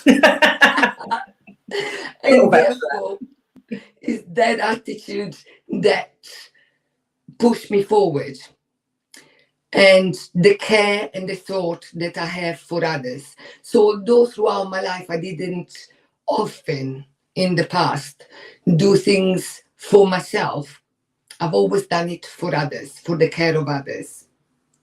So they be there for others, showing up for others, for not letting others down and things like that. I got an attitude to keep pushing forward. And through determinations and trial and error of all different techniques, I moved on. And I learned a lesson. I learned loads of lessons.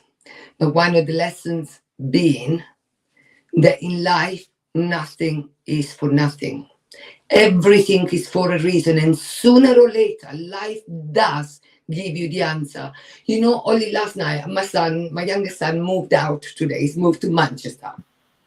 I bet you're crying, aren't you? You're still crying? Ryan, yes. So now both boys have moved out, right? And but I was saying to him, you know, last night as well, because he was asking me questions. He found this thing about asking questions to your mum. So it was like a moment, just me and him.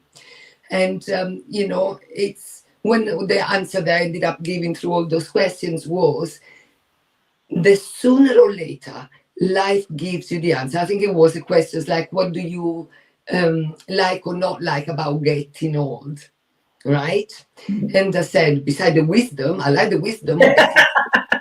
Not so much the wrinkles, but I do like the wisdom.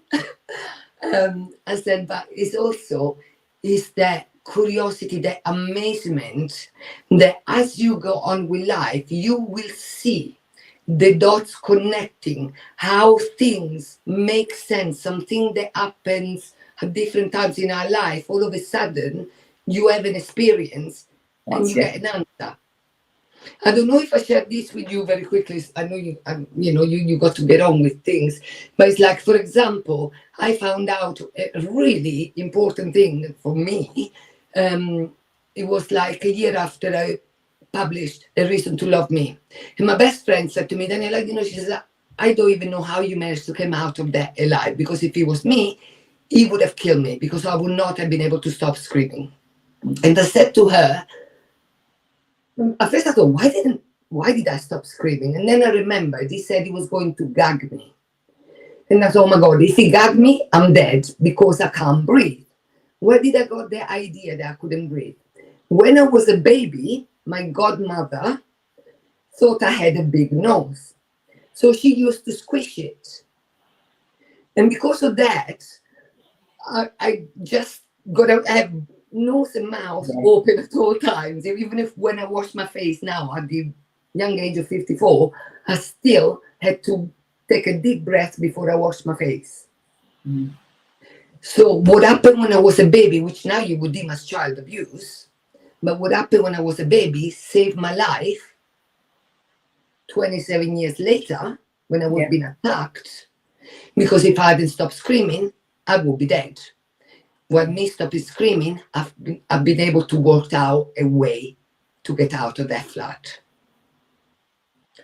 Sooner or later, life gives you the answer. We might just have to wait a little.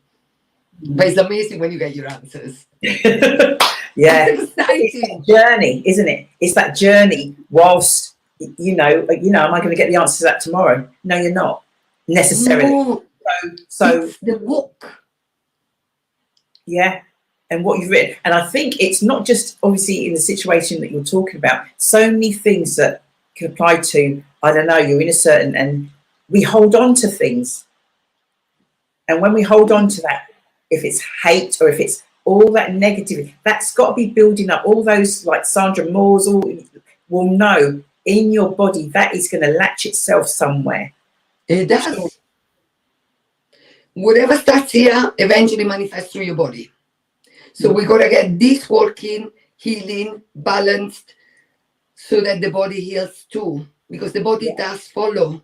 You know, when you are under an immense amount of stress over a period of time, like me, you get an ulcer, you get stomach ulcer, right? It's got to get out somewhere. So we need to work on ourselves in order to be able to then be well in mind, body, and spirit, because we're all connected. And we do have the power to do that. So if you don't understand, the audience out there, that is pure nuggets that are being dropped tonight. You don't get this out there. You ain't getting this any, and you ain't known about. Don't tell me you haven't shared with a minimum 10 people. I ain't talking one. Even those of you that ain't got friends, have got enemies, you've got at least 10 enemies. Share it with the 10 enemies. They're going to love you. A reason to love them. Share. Seriously, there's, oh my gosh. Daniela, if I think there's just so much.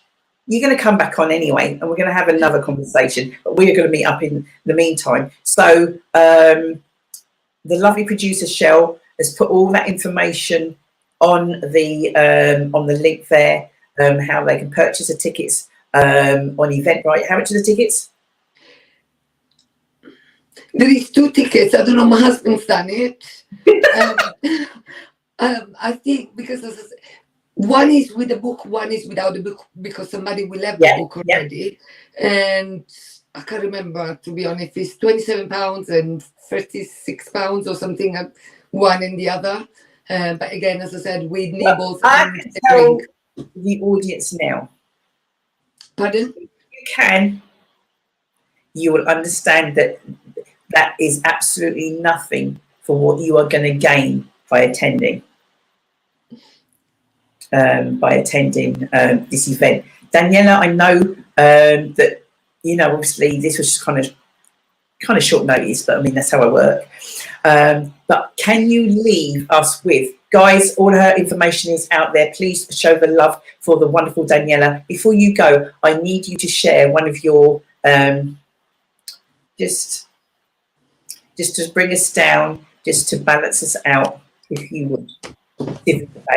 Because way back when we were in the hub, Daniela was one of our first exhibitors that was in the hub for a couple of months. Something to appreciate that. And she actually had some cards that all these nuggets and all these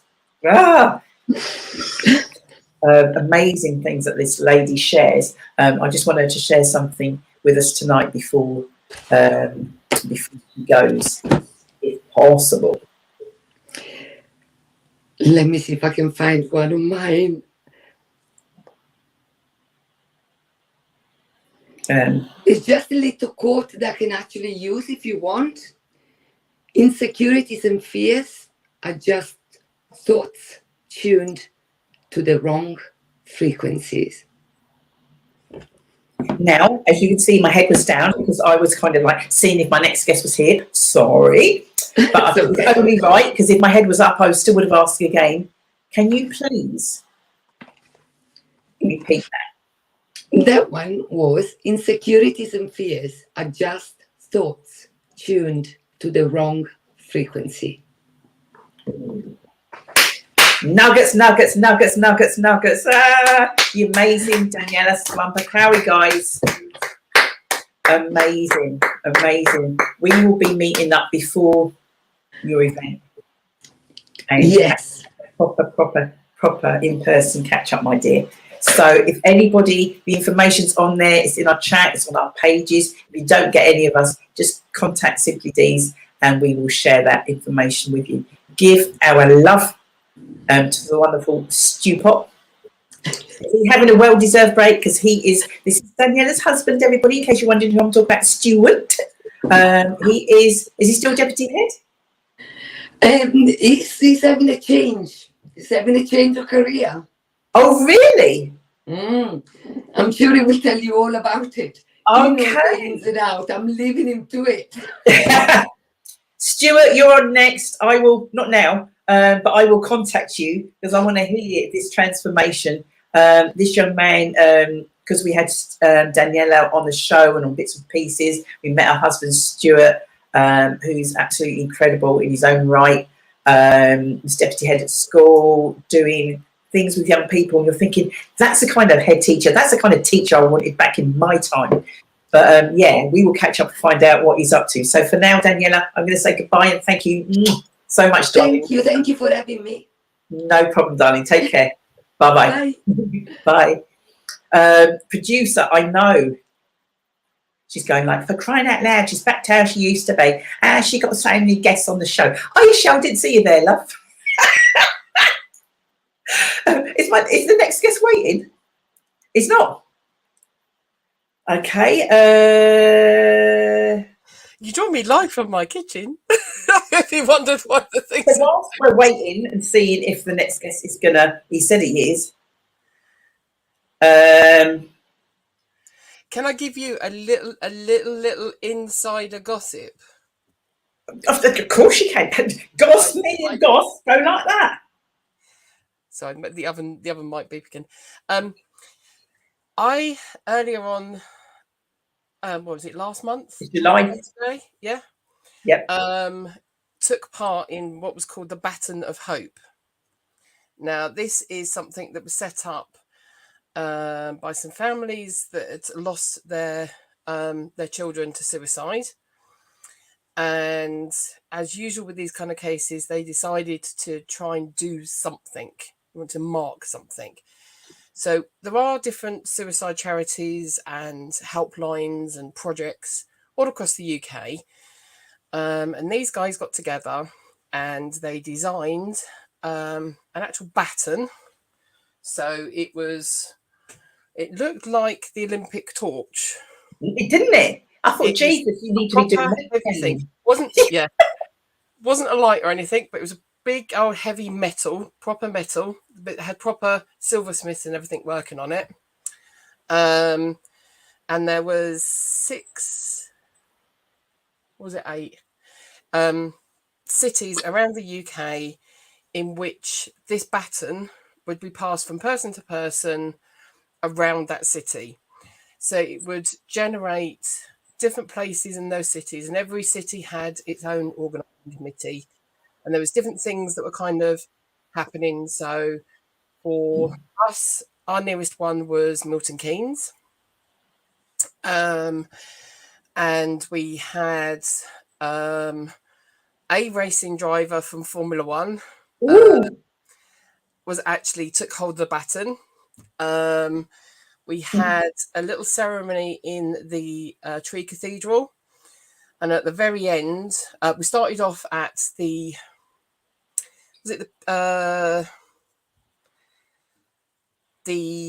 gardens, Campbell Park Gardens. You know, where you've got like where you've got the different stones for the different things. So it's kind of like the Peace Prayer Garden thing that's there. It starts off there, but we ended up at the Peace Pagoda for the very end. Now, in each city, everyone that was a baton holder actually had to have a story of someone close to them or themselves affected by suicide. So everyone had a meaning to hold on to it. Not that they were a mental health advocate or anything. It was, you are holding that baton for someone. So if you think about it, there's like 50 to 60 baton bearers in each city. Yes, there are a lot of us. And there were waiting lists. You had to apply for it, and they had to be approved to then go through. But the little snippet of information that I got today, this afternoon, we knew it was going to happen, but they've had the very first official meeting with the organisers and the trustees to say there is definitely going to be an event going on next year. And it doesn't say that I wouldn't want to put forward again. I would want someone to, I'd want to help someone to put their name forward and put for to be held on to the baton. And if it happens to be Milton Keynes, or if it happens to be Bedford, or if it happens to be Luton, I might just be in that. Might just stick my nose in that little bit further. You stick your nose in, girl. Yeah. Excellent. But yeah, so it was something that has been talked about and has been picked up and was thankfully taken up by the BBC, both nationally and by the local news teams. Yeah, sorry. So it got part of the general conversation, which was fantastic. And I've got a few connections and a few friends now that way. That yeah, I think they're going to get to meet on the show, aren't they? Hopefully, yes, sometime. yes. Yeah. There's definitely something that we could do in the pipeline. Yes. Fabulosa. Fabulosa. Is that all we get now, Shell? That's all you get now, because you've now got the next guest. So I shall shuffle off. There's more people. Oh my gosh. There is, yeah. I just pop in and I pop out. I did tell them at the beginning. If you watch the replay, I did say our show will be here now, but I said she'll be popping in. She'll be popping in throughout the show. So yeah, thank you, Shell. Catch you later. Yeah, I do. My next guest. He's been on previously before.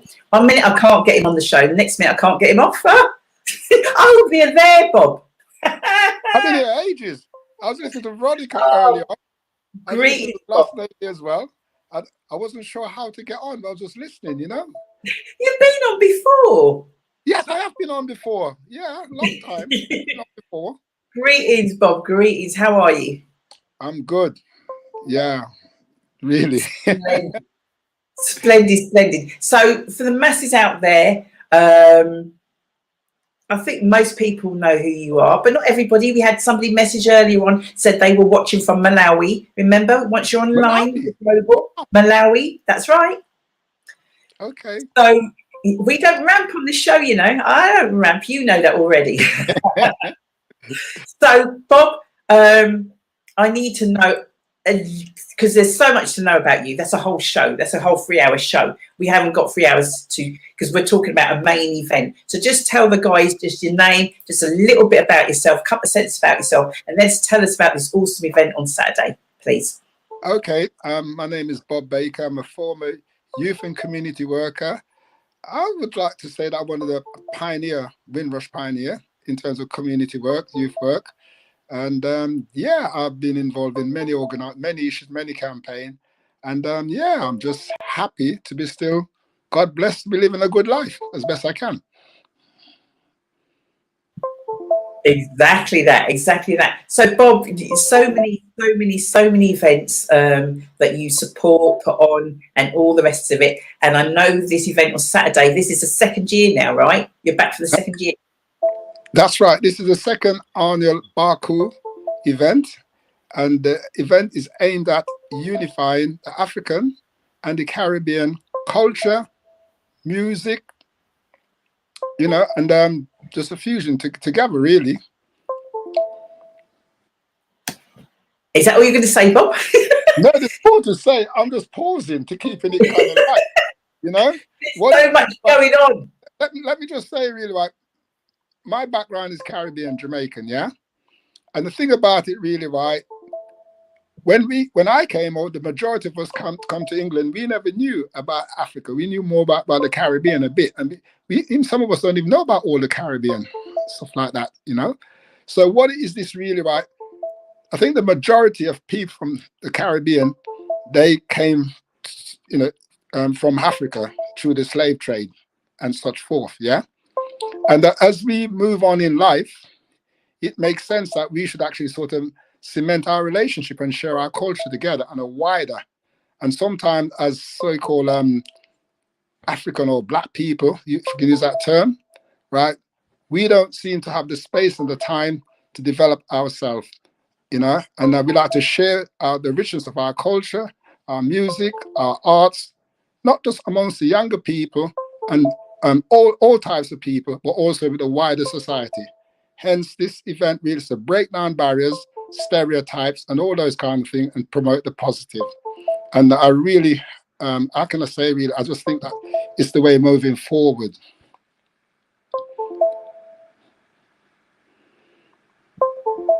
Oh my gosh, is that music playing in your background? Or is that your phone? Let me just get rid of it. I think this is, yeah, it's just dodgy mouse. You know?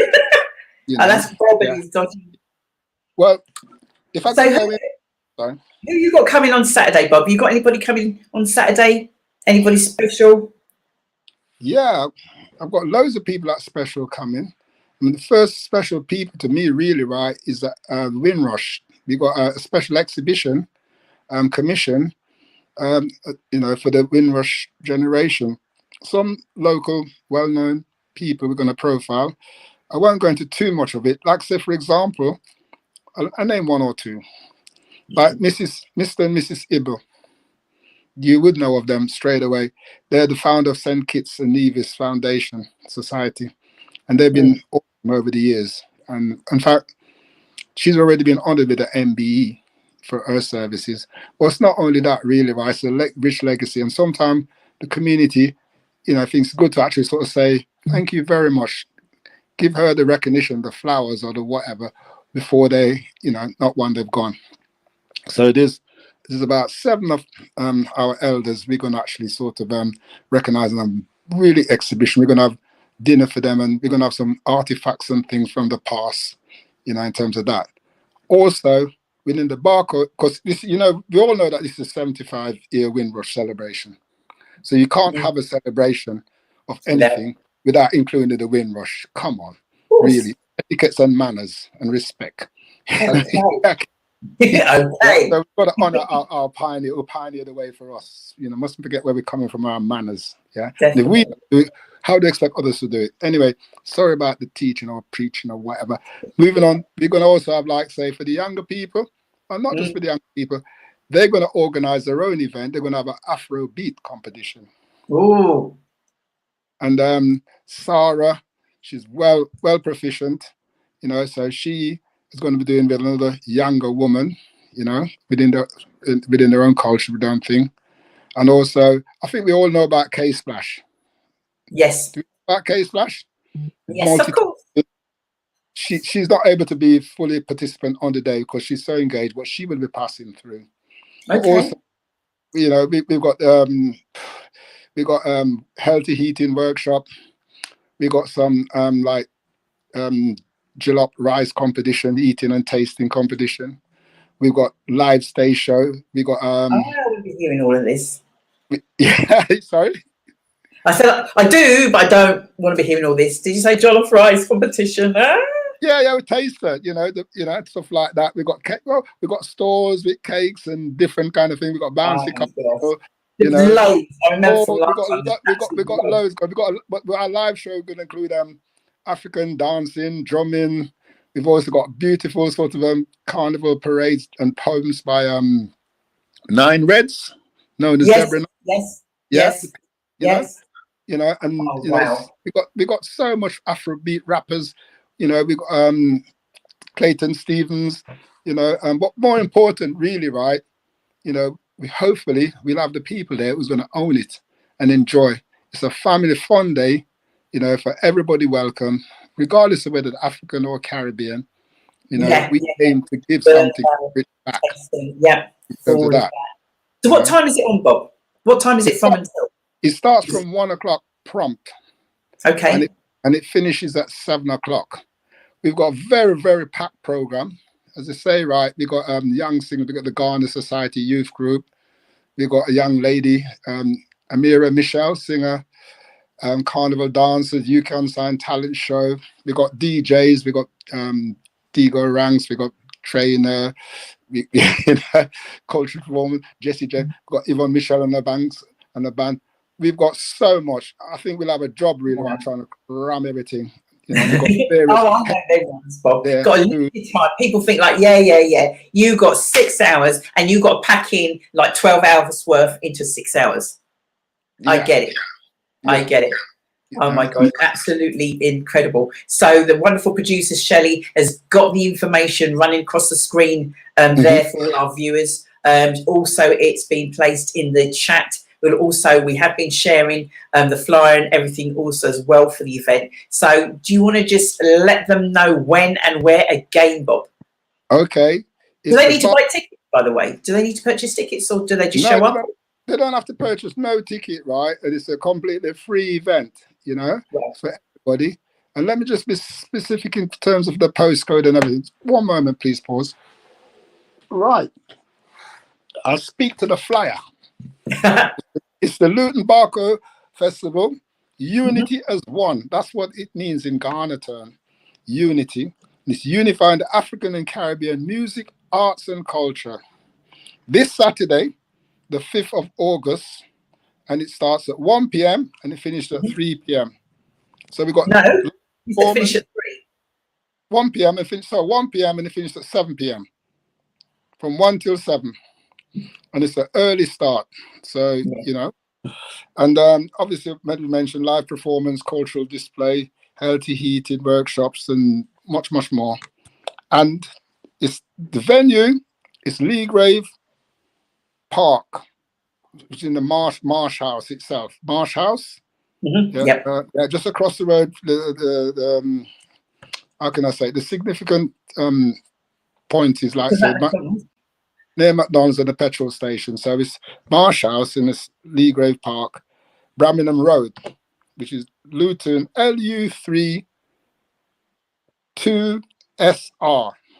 And the event is put on by the Ghana Society, the lovely Maria Lovell, Ghana Society, represented Ghana Society UK, and UK Unsigned Saba, John Downey, and also at the time Heritage Associates, which I'm a part of. And we've got a key person in terms of Norma Hoyt. Yes. You know, he's very strongly involved in a lot of positive, strong things, you know. So that's it in a nutshell. I don't want to elaborate too much.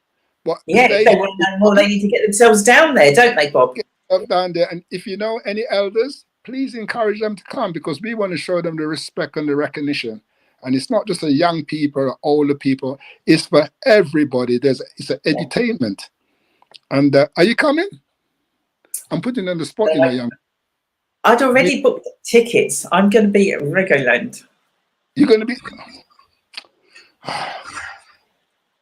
Well, I tell you what, really, right? I suppose on this occasion, you know, you're going to let me off. We allow you. We allow you. But we would. He's going to allow me, guys. He's allowing me. Yeah. It's the thing that there's so many things, and they were purchased from early, you know, over 4 months back. So I'm just praying. Hopefully we have some good weather. We just want it to be dry, you know. You can work with the rest of it. Want it to be dry, so that people do come out and support. There's so many places, guys, in all seriousness, that nothing ever happens. Well, there are plenty of things that happen in Luton, okay? And we try where we can to support, and we share these things. Now, how much is it again, Bob? Oh, guess what? It's free to get in. So you're not actually even fighting with anyone to get in somewhere. We've got live stage show, bands, the whole lot, you know? Yeah. And can I just say, really, right? It's a family day. Kids and family day, plenty of food, you know, cakes, tasting, non-alcoholic, bouncy castle, you know. It's all going to be there. And you know what? I'll just say, really, right, when it comes about the weather, I don't think about the weather, because we can't think about things which we cannot control. We've got plenty of marquees and tent, yeah? And I know there's been some events that's not happened because of the change of weather still, you know, but we got to give thanks. Without the rain, there's no civilization. We need the rain. You don't want it on Saturday, Bob. You don't want it on Saturday. You don't want it on Saturday. Can I just say, last year, Not right? like the rain. Last year we had a little bit of rain, and you know what? The little bit of rain saved us because we never anticipate the amount of people that was coming. I think I'm lost. Am I gone? Yes, I think they. Yeah. Anyway, last year, right? If it was, I don't know where she's gone. well, I'm there. Studio. I bet he's gone. Okay. But No, yeah, no, last year you was very busy, weren't you? no. I was saying last year, right, was very, very busy. We had a damper rain, but it's very, very busy. If rain never come, I don't know where to put all those people, but we're there for them this time. Yeah.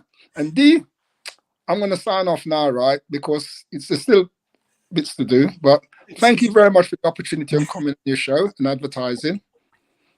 Yeah, we've got it all on our pages. We've got it, going Everywhere. all the different bits that we've got. Yeah, so. And enjoy regular. I will, Bob. We'll tell you what I you hope miss. you're not throwing me shade, Bob. Sorry? I never heard that. Sorry. I missed it. Anyway, you can read about us on Luton News, because the Luton News will be there to cover our event and pictures and such forth. So you can pick up on Luton News about our event. Oh, that's cool. Okay. I might be popping down. I won't be there for all day, but I'll be popping down. Oh, thank you for that.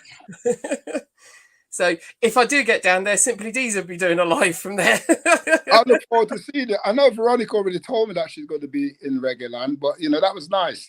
At least she gave me some feedback. So you ladies are really, really supportive. Love you guys. Yeah, keep up the fantastic work. Yeah, believe. And you. All right. Thanks, Bob. Bye. See you later. Bye. Bye. Am I still wearing round? Shell? No, you're still there. You froze on screen, but yeah. Oh, okay, cool. What I was going to say, I'm not sure. Is my next guest? Yes. He is. Yeah.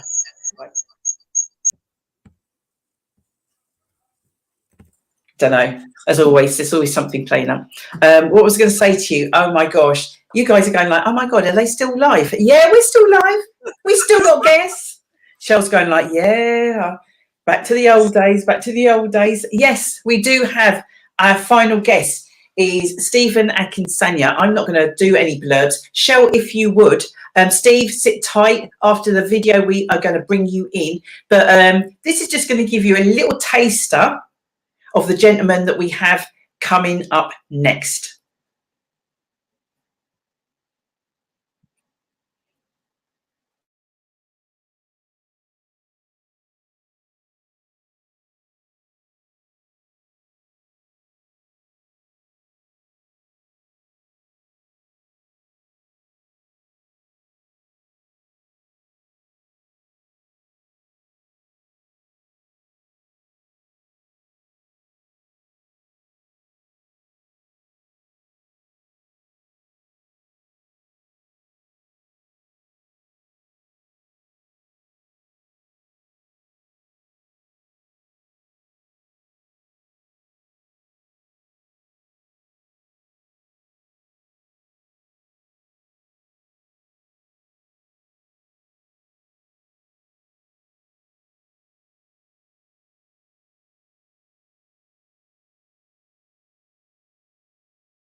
Hola.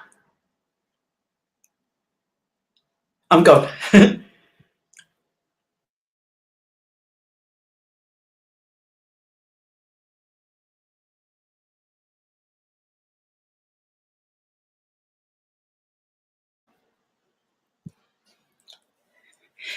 I don't think it's going to play. Maybe that's what my producer's telling me. Is she? Let's have a little look. This is how you will see me or one of my colleagues if you continue to engage in knife crime. There are a lot of videos circulating on social media platforms, Instagram, Snapchat, TikTok even, of young men brandishing weapons of all descriptions, some large knives, zombie knives, kitchen knives. Sometimes their faces are covered, sometimes they are exposed, more fool them. But if you're prepared to show that false bravado through a camera lens, you're one step away from using that knife. But what you don't realize is that if you use that knife and you cause a fatal injury, then you're going to spend the rest of your life in prison, certainly a majority of your best years. Because unbeknown to you, in that moment of madness, when you stab somebody, you may hit a vital organ, you may even stab them through the chest into the heart and kill them. You don't think about the effect that that has, not just on you through your stupid action, but on your family, your friends, your relatives, your lost promise, all that you could have been for a moment's madness, beef over nothing. And so this is the face you will see in the courtroom where you're begging for your lawyer to do their best, to run your best defense, because invariably you're not going to admit that you stabbed someone with the intention of causing them really serious harm. So you'll plead not guilty, you'll have a trial, you'll run the risk of being convicted, and then a mandatory life sentence will follow. It's your choice, because everybody has choices, but just know the consequences of those choices. Are you ready to spend 30 birthdays, 30 Christmases behind bars? And that's if you even survive prison, because contrary to what a lot of people say, prison is not a nice environment. It's a really simple choice. You're 17 or 18 or even younger. Are you willing to give up all of the potential that you have inside you to stay in prison until you're 47, 50, and then leave your release to the mercy of the parole board, who invariably may say you're still a danger to the public, and even the public may say we don't want people with life sentences walking amongst us? Simple choice. Put down the knives, preserve lives.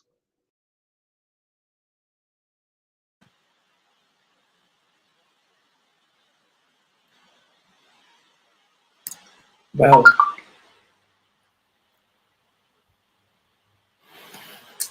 Hello. greetings, young man. Every time I see you, every time I speak to you, I am just, you leave me speechless. You leave me speechless. There are so many of us, and you've been on, if those of you that don't know, I'm going to introduce Steve in just a moment. So many of us in the community who we say things, we've got so much talk, but we don't do the walk.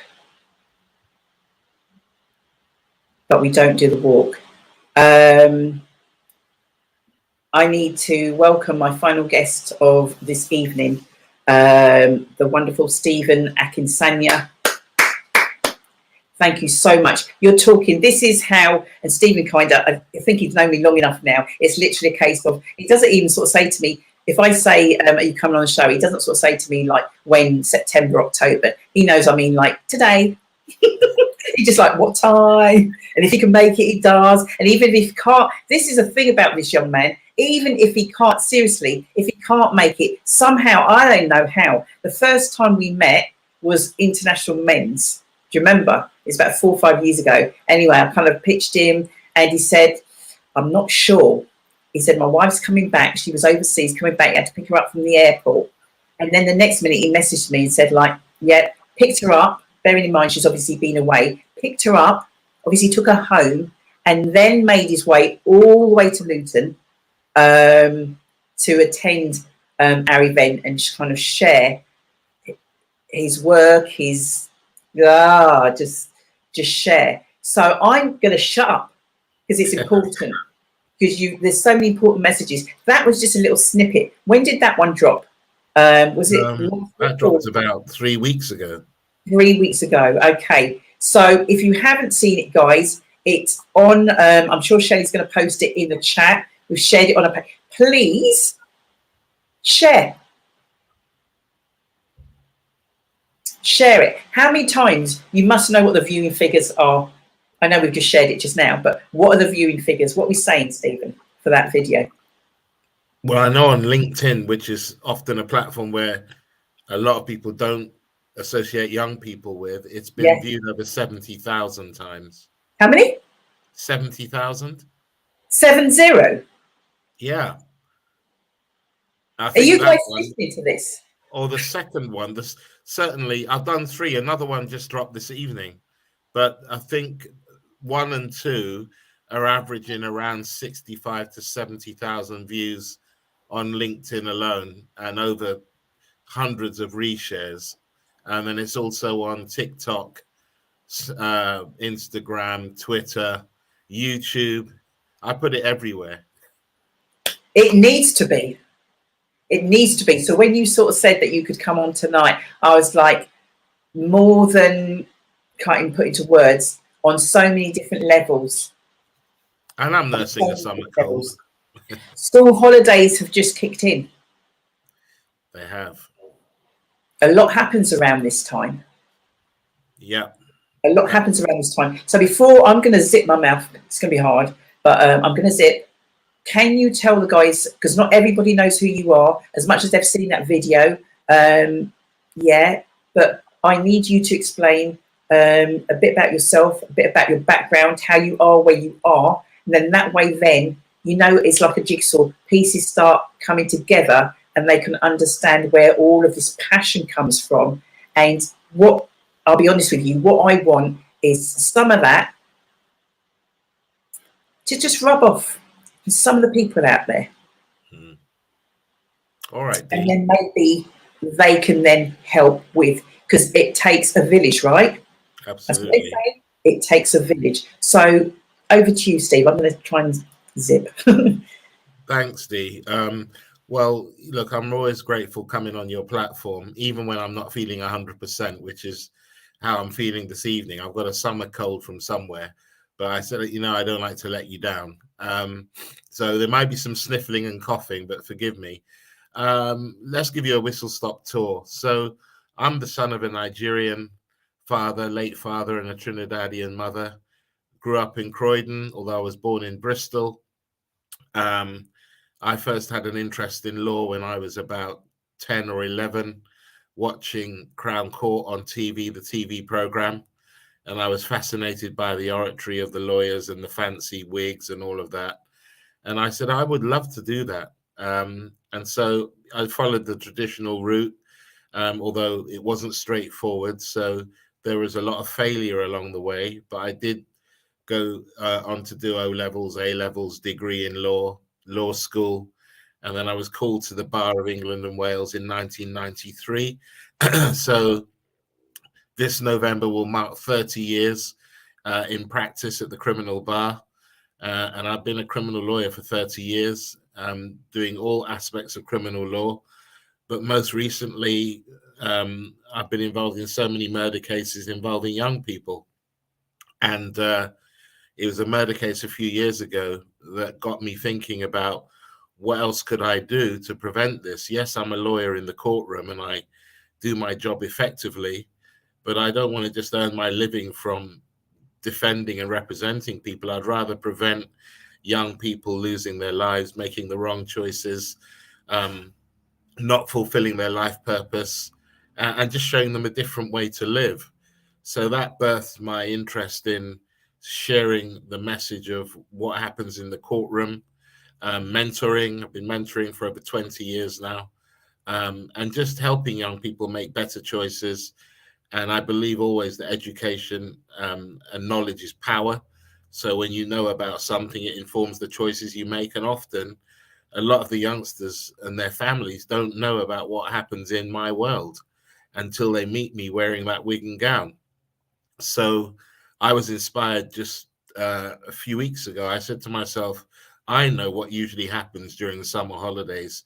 When the kids break up, there's a lot of heat in the air, there's a lot of testosterone, and invariably, I don't want this summer to end for someone literally being their end, i.e. passing away, or losing their life to the criminal justice system because they've been charged and convicted of murder, and all of that that follows, because a lot of young people don't realize that in that moment of madness, the ripple effect of the people are affected, not just the people you affect by killing a loved one, but your own family. The ripple effect is massive. So I said, you know what I'm going to do? I'm going to do something quite different. I'm going to record a video wearing my wig and gown. It's going to be really short, but it's going to be punchy. And I'm just going to tell people what happens when you make the wrong choices. And so that's what I did. And that first one was very well received. So I said, you know what, I'm going to do another one. I'm going to talk about joint enterprise, because that's another aspect of criminal law where a lot of young people and their families don't understand. So I recorded that second one. And then this third one that just dropped today was talking about, well, you know what, if you've got previous convictions for carrying a knife, guess what? They can use that in the courtroom. If you're charged in a murder case, your previous history can come into the case, and that could influence the outcome, even if you're not the person who was carrying a knife on this occasion. So, you know, we just need to educate the youngsters to say, look, before you engage with certain people, before you engage in certain conduct, think about the consequences, because they are severe. Now, you know, some people say to me, you're wasting your time, you're not going to reach everybody, but that's not the point. Even if I can't reach everybody and there are people who are set in their ways, well, you know the old Caribbean say, if you don't hear, you'll feel. So for those who don't want to listen, that's fine. I'll see you in the courtroom. I'll do my best if you're arrested and charged.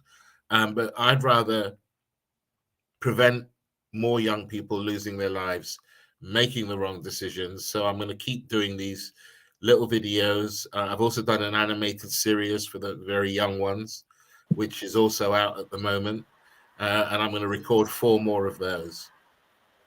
I'm going to blow my nose now, if you don't mind. Of course. While you blow your nose, let me ask a question. You just give me a thumbs up and I'll ask questions and you blow your nose. Question.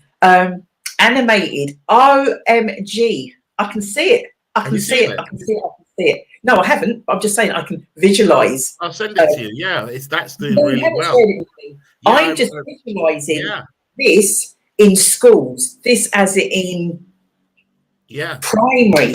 Yeah. So at the same time, I sat down and I wrote a series of small 2-minute cartoons with small narrations, and I took it to an animator. I got some of my young people that I'm mentoring to do the voices, and we dropped the first one a couple of weeks ago, and that's going really well. I've been contacted by a number of police forces and educational institutions saying we'd love to use this, and I've got 3 more in the pipeline that are being commissioned right now.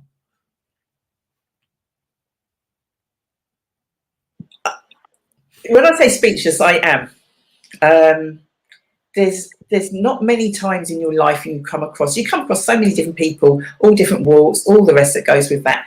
And it's not just the fact that you're a barrister. Yep, that's absolutely fabulous. The journey to being there, I love that. And the fact that you've been there for so long and then something just changed that, you know what, there's more. Yeah. Well, you know what it is, Dee? I mean, for me, what happened when the young people who I was representing and seeing dead, and you know, I've seen a lot of young dead bodies, it's not nice.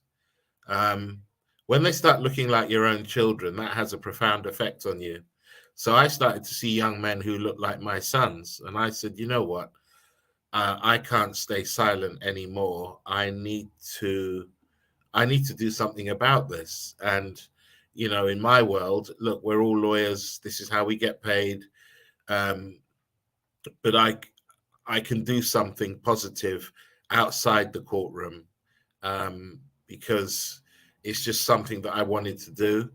And as you say, you know, it takes the village to raise the child. And I just want to be part of that village to say, look, young person, you don't need to get involved in this. But if you choose to, this is what's awaiting you. I don't know anybody doing that. Not saying that there's not, I don't know of.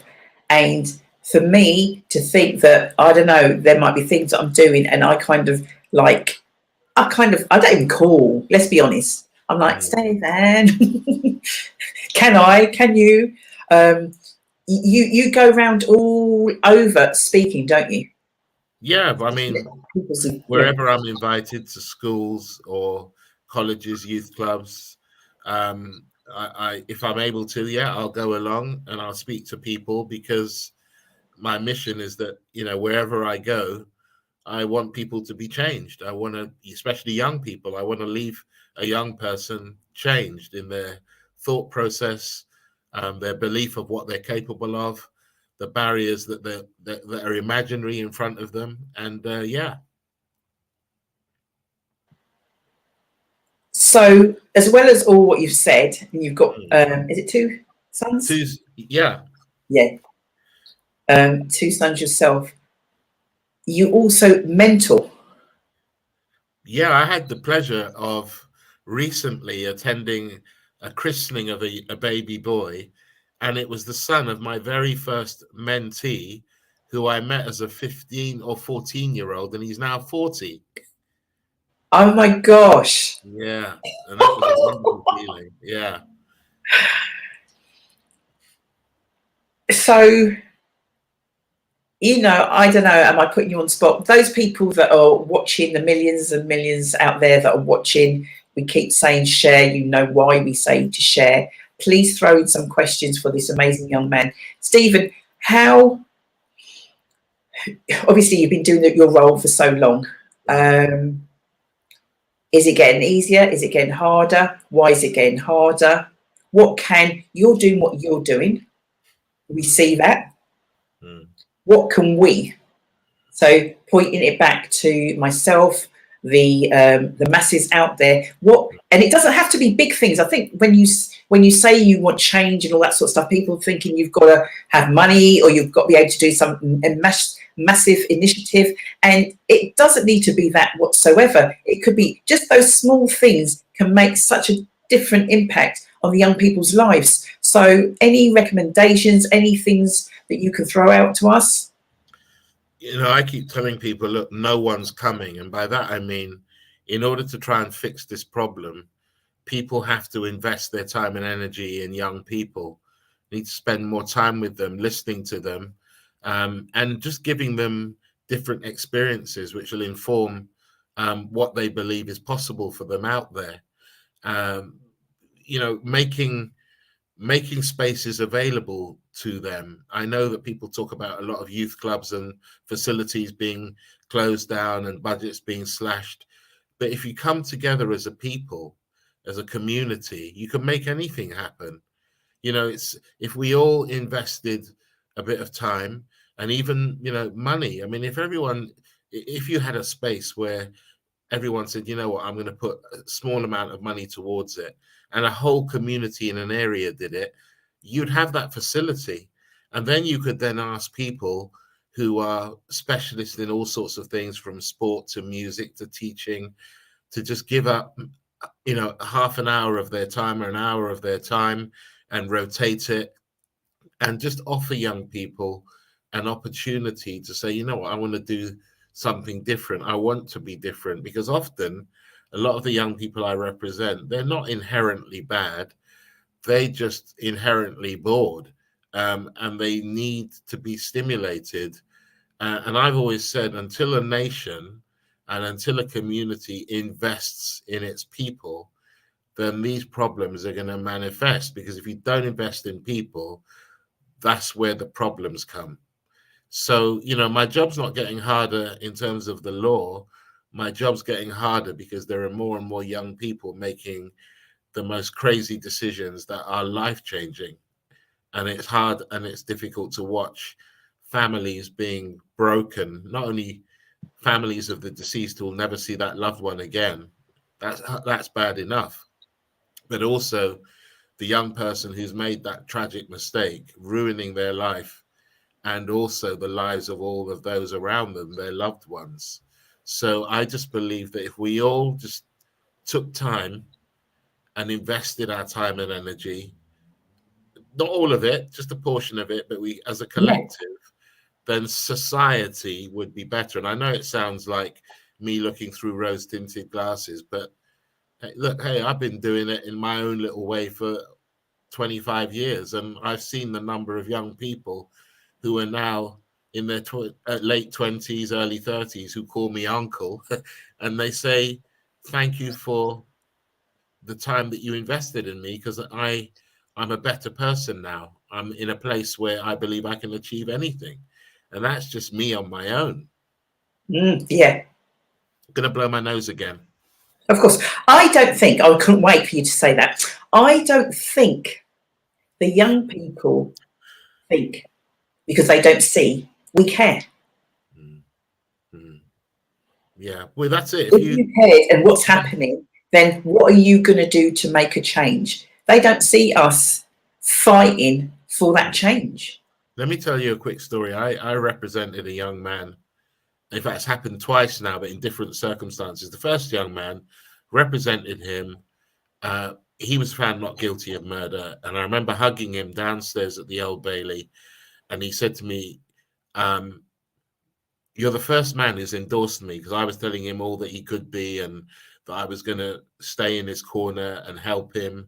And he said, no one's ever endorsed me like that. No male figures endorsed me like that. It's always been negative. But you make me feel like I could be somebody.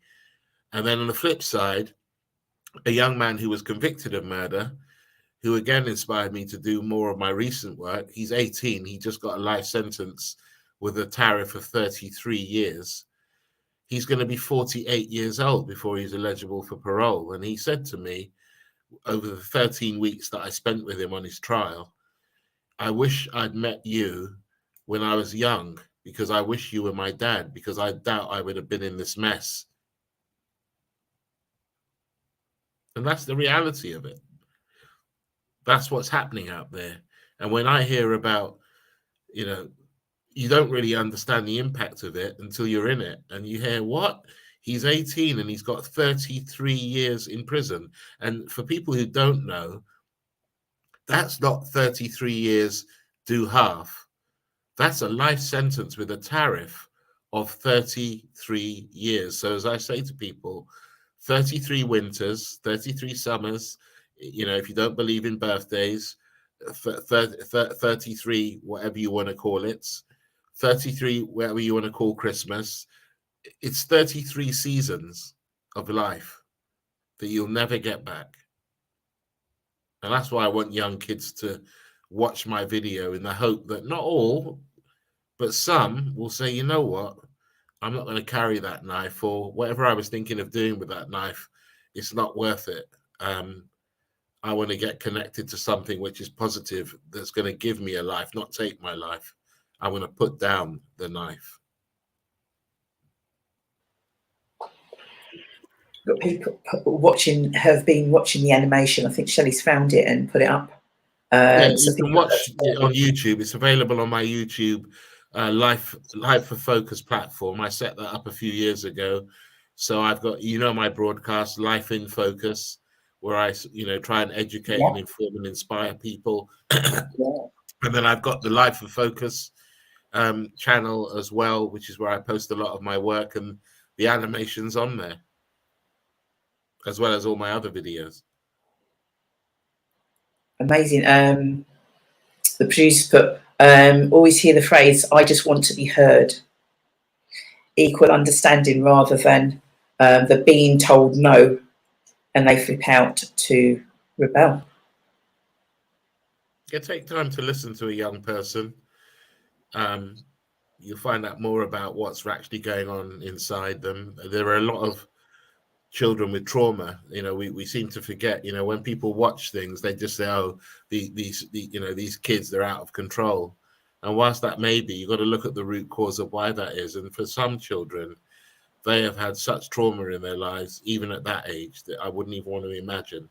And unless that trauma is helped, nurtured, spoken about, treated, that harshness, that bitterness, even that wickedness will manifest itself in a way you wouldn't believe. And that's why there is sometimes a disregard for life. You think, how can be taking lives like it's nothing. But when you feel your own life is worth nothing, taking another life is no biggie, as my video says. It's no biggie. They do seem, I don't know, fearless. Yeah. You've got to die sometime. But why should it be at 16 or 17 years old or 19 when you haven't even sometimes left your postcode? You've never been on a plane. You've never been to America. You've never been to Disney. You know, all these little things that we all take for granted. I just don't think it's right that you should be putting a young person in the ground and they've only been around for less than 20 years. That's crazy in a modern society where it's not because of poverty or war, but because of what? Can't be right. Yeah, more can be done. More should be done. Another message that's just come up, a comment. I know some kids that only know to be naughty is the way to get attention. They took a while to realise they can get attention by being good, helpful, etc. Trauma is a word. Sorry. Yeah, I've spoken to a lot of youngsters, and what I know is even some of the most challenging ones, when you get them on their own and you break them down, and I can break you down, when I get to the heart and soul of a person, I've got them in tears in minutes. And the real them is then revealed, the vulnerable. Yeah. The scared. And then when you start to then validate them and tell them the good things that they have, the good qualities they Instead have, of focusing what on, you can do with those good qualities and what alternative there is for you, and that lifestyle you want to live, you can live it without being a celebrity or a baller or whatever. But you have to have that belief and that commitment, that resilience, that passion, that dedication, that sacrifice. When you marry all those things together, the world literally is your oyster. And if you have to believe that. Sorry. I was just going to say, like, as parents, as carers, as in the community, we have just as an important part to play. It's not all just on them, as in the young people. You know, and I know so many, they're this, they're that, and anytime, whatever, and that, and they're just up in arms, and they haven't heard anything. They've just made a judgment. And so when we say we listen, your idea, my idea, somebody else's idea, listening are two different. I was doing housework and he was telling me something. What did he tell you? I can't remember, but I was listening. Well, clearly you wasn't listening. You're not listening. And we're all living busy lives now. And it's a case of you're trying to hustle and that. And the kids are, do you know what? They've got a roof over their head. They're lucky. I'm just saying. I'm just kind of being the run-of-the-mill, say, like, parent out there. I'm trying to do work. I'm trying to do this. I'm trying to do that. You know, once they get to school, I've done my bit. It's so much more. It's so much more. And it isn't easy being a parent. If it was turned to page 33 and you knew what to do and that was the answer, we'd all have those books. But as it is, you turn to 33 today, tomorrow it isn't page 33, it's not going to work. Yeah. You know, how, in terms of, do you do things for parents to educate parents and carers? And because I know you do, obviously, for young people then, but as in, like, for ourselves, there's so many things. When I first heard you speak, I was thinking, didn't know that, didn't know a fraction of the stuff that you were sharing. I thought if I knew that, I could at least somehow get that through to my child. Yeah, I mean, my focus so far has been on the young people, but, you know, I do spend a lot of time with individual families that have approached me looking for help. But as you know, you're only one person. Exactly. One thing that I am keen to do is, I've got a lot of friends working in this space doing some amazing things, and I'm in the process of trying to put together a platform where there's collaboration, so that those people doing those things can come together and be available to serve the community, to educate and inform. Fab. You will let me know, won't you? I will, You of course. let me know, because you'll be back on here. You'll be sharing, and if it's an initiative that starts where you're living now, or whatever the case might be, is that something that can be brought to other towns, and that's how it works, isn't it? That's how it works. You can't do things in silo. No. Oh my gosh, Stephen, we're holiday time now, and it is a worrying time, I think, for parents. It's a case of like, I can't keep them in all day. She, I can't keep them in all day. But at the same time, where are they? I try and encourage people to give their children. Look, not everybody can afford to take off to Dubai and stuff for holidays. I get that. But, if you're inventive yourself and creative, you'll get some disquiet and mumbling about, oh, I don't want to do that. But I guarantee you, if you find a place within the UK that you've never been to before, put together a little trip for you and your family or your child, go to a place you've never been before to just discover some of the simple things in life, you'd be surprised how they respond to that, and it makes them start looking at life differently. I've heard of groups who've been taken, simple things like taken to Cornwall, taken up to the Lake District, because these are places they've never been to, and they live in this country. And you just discover, away from the noise, away from all the social media, you just discover more about who you are in the quiet places. But more importantly, you're spending quality time. Spending quality time together. And you cannot put a price on that.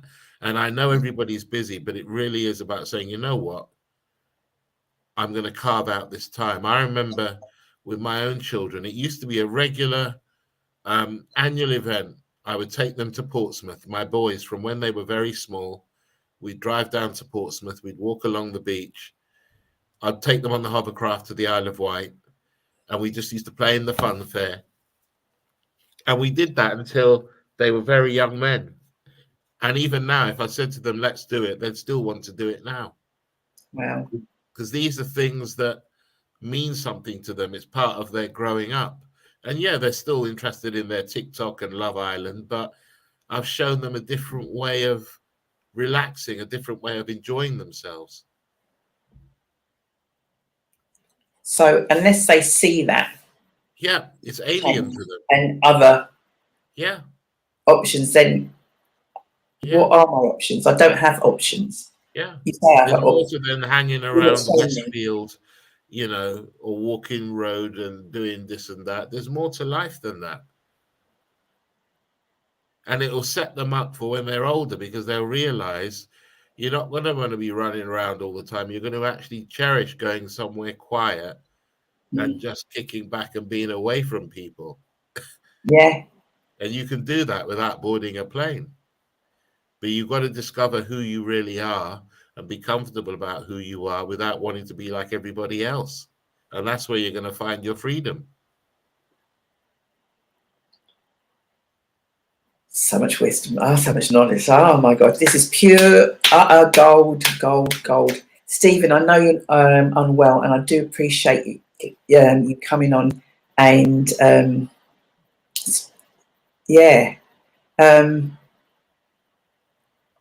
speechless because there's so much I want to say. So are you taking time out? How do you look after you? Can I ask that question? How do you look after you?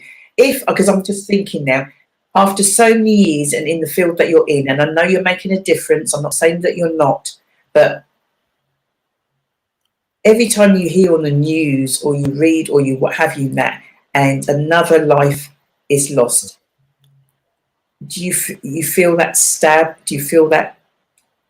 Yeah, because it's a social disease, and until we accept it's a social disease, it's going to keep happening. And until we treat that disease, it's going to keep happening. And it does sadden me, but it makes me even more passionate about what I'm doing, and continue doing what I'm doing. And then when I'm in my own, when I have my own downtime, you know, my passion is music. So if anyone's ever looking for me, you'll find me at some jazz I know. club I somewhere. see you. I know. Yeah. I see your face. I love them. Yeah. I'll be there again this Friday. That's just how I unwind. That's what I like to do. It takes me away from it all. I just sit down with a friend or my family and just listen to music. It's how I unwind, because music is like food for the soul. And the thing about music is it's universal. Doesn't matter what language you speak, what creed you are, what color you are, everybody can enjoy it. Yeah. The fact that, which I've heard before, is that, you know, all the killing and all that sort of stuff, it's a social disease. So with that, I believe like COVID was a social disease. So you then find something and you find it quick. Yeah. Stop it. Yeah. So, but yet this is like, is allowed the wrong word to allowed? Is what?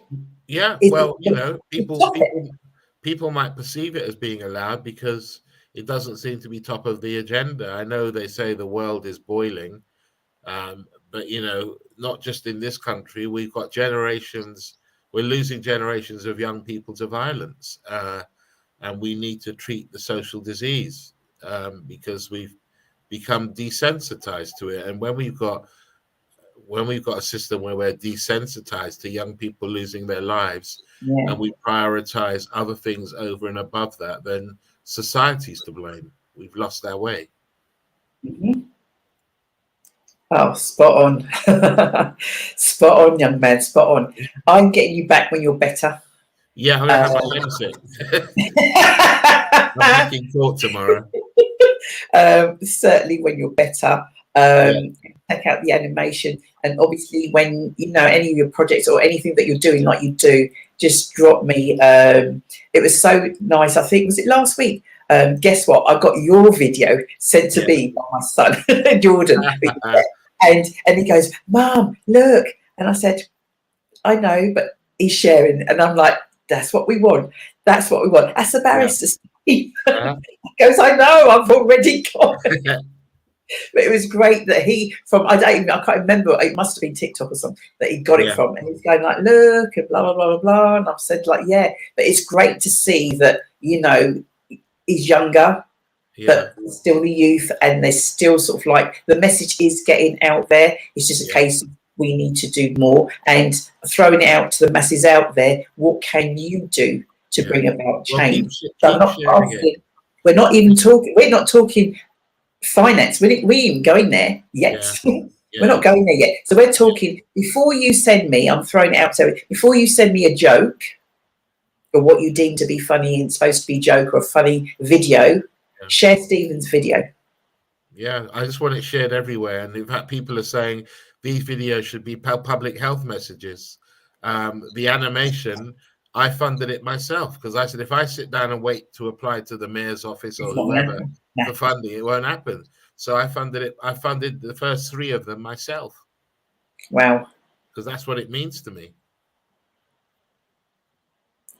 Yeah, we've had another message that Shell's just put. Small crime to knife crime, drugs, debt, never-ending circle, which shows up in suicide stats or gang deaths or behind bars because it's not a stat. Are they blind to it? Yeah. Oh, so many questions, so many questions. Stephen, I am going to thank you once again. Thank you so much, honestly, for the time, for your energy, for your passion. It is infectious. It really is infectious. Everybody on here, whether I know you, we don't know you, do your part. The minimum you can do is like share the video. Please share the video. And as you said, in terms of public health, is that not something that I don't know whether there's things where that can be shown and get that powerful message out there. Veronica's put, always great to see and listen to you, Stephen. Thank you. Thanks, So Veronica. on that note, Mr. Akinsanya, thank you so much, sir. And we will catch up really soon. Thank you so much. Definitely. Thank you, Dee. Take care. All right, take care, darling. All right, Bye. bye-bye. Bye. Bye-bye.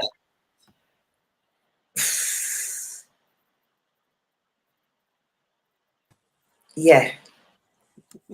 Gone quiet. We're going to go back to talking about Stephen in just one moment. We're obviously going to be wrapping up very shortly. Tishi, wow, a long one today from Tishi Thomas. Tishi Thomas in the house. This is her real talk, which obviously, remember, we've not been on since April, so it's a little bit of a lengthy update. Okay, so hi everyone. Since the last show, life has been good. We celebrated my amazing Nana, that's my mum's birthday, and we went to the halfway house. I didn't go because, as Shelley knows, I was working. It was really good. It was Jay's birthday the week after, and I am so proud of her, and I can't wait to see what she does in this next chapter. I have been doing some research for the Disability Resource Centre, so check out our social media if you are stuck on what to do this summer. Oh, Shell. I can't believe that it is 5 years since I started volunteering with them. Oh my gosh. I remember that so well. She was like, we went into this place and I sort of wheeled her in, and then it was a case of whoever the guy was. I was just there and he was asking him. I was like, I don't know what you're looking at me for. I said, you answer him. I said, not my interview, is it? Flipping heck. Anyway, she didn't say that bit. I'm still doing my fitness with Sasha twice a week. I'm still pushing myself to try new things. I have been blasting a lot of old school R&B and reggae music lately, and I'm getting some inspiration to write new poetry. Dun, dun, dun. I'm going on a boat trip this month with other tenants and staff here where I live. I've added a few more people to my concert bucket list. I'm still looking for love with a heart. So, until the next time, people, keep following your dreams and stay blessed no matter what. Yo, yo, yo, Tishi Thomas. We want a poem next time, my love. We'll have an update and we want one of those, not one of those top shelf poems, love. Right? One of those, you know, middle and under our read, top shelf is Shell. Top shelves, Shelley. I'm middle and below. So thank you so much, Tishi. I do believe it's 10 o'clock, Shell. Oh, hang on. Sorry, what you can Jenny. Oh, check you out. I'll just drop that in there. I have seen her. I have seen her. She's on a cruise. She's cruising. And you know when it's like kind of like it's themed, you know, all these different theme nights. I'm trying to think which one I liked. She's done so many.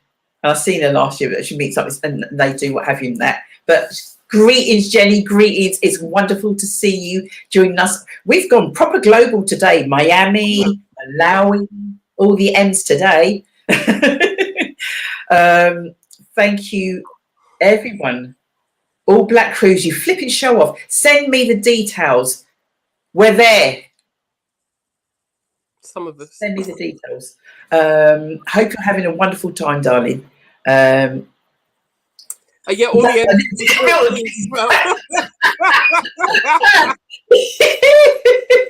That's it, V. You tell them. I was going like M. I was going to say Manchester, but Milton is even better, isn't it? Yeah, all the M's. Ah, what a welcome back. We've got it officially in writing. She's going to do a poem for next time.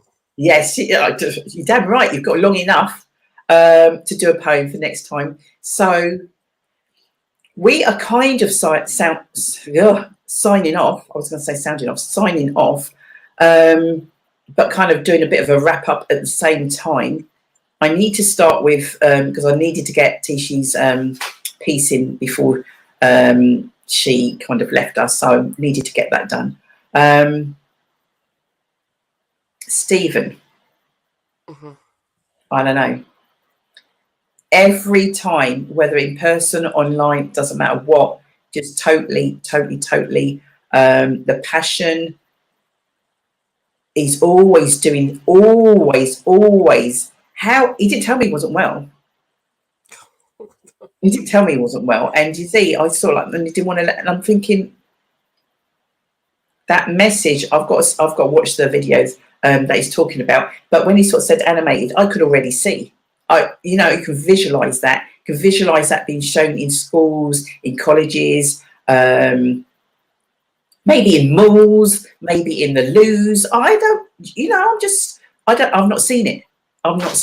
But yeah, so much more. But throwing it out to the masses out there, I don't know. What, not your problem? It's all of our problem. Is it not, Shell? Yeah. Do you know what I mean? It's all of our problem. And here at Simply Deez, I don't know, International Men's must be coming up 7-8 years now. Gosh, that long? Yes, yeah, that long.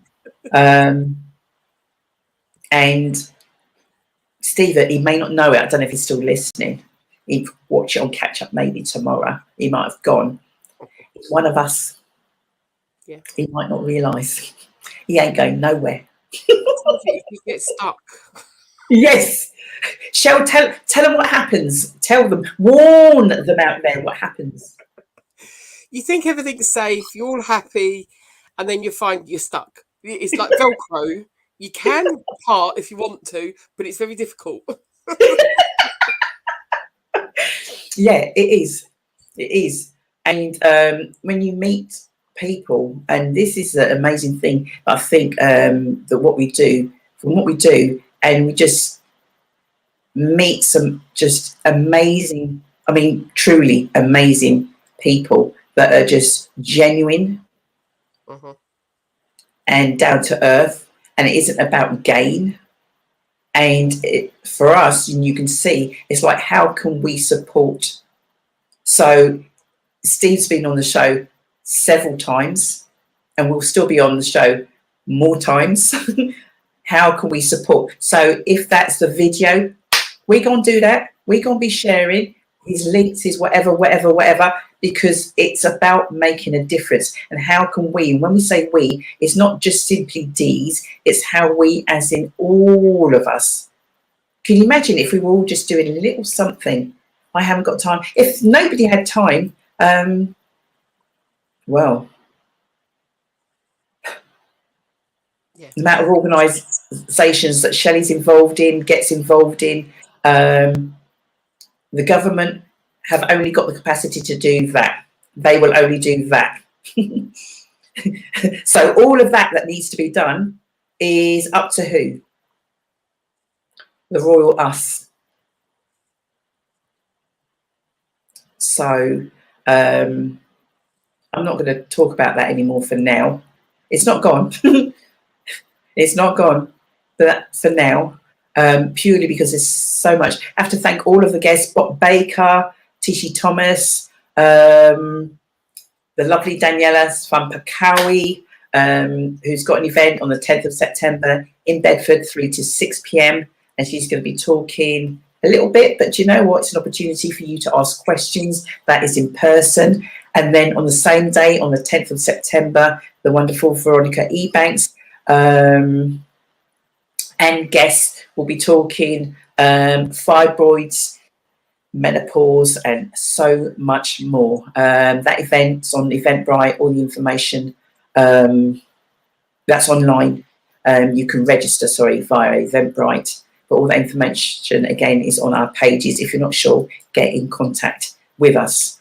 Our next show will be in September, but by then, on the 2nd of September, Saturday, the 2nd of September. So we're talking about youth, and that was why it was really important for me to get the wonderful Stephen on. We have the Luton Youth Community Day. I do believe that's what it's called, Shell. Am I correct? I think that's the first time that's been said out loud. I know. It's actually in my head, it's embedded in my head. The event is 12 till 5 p.m.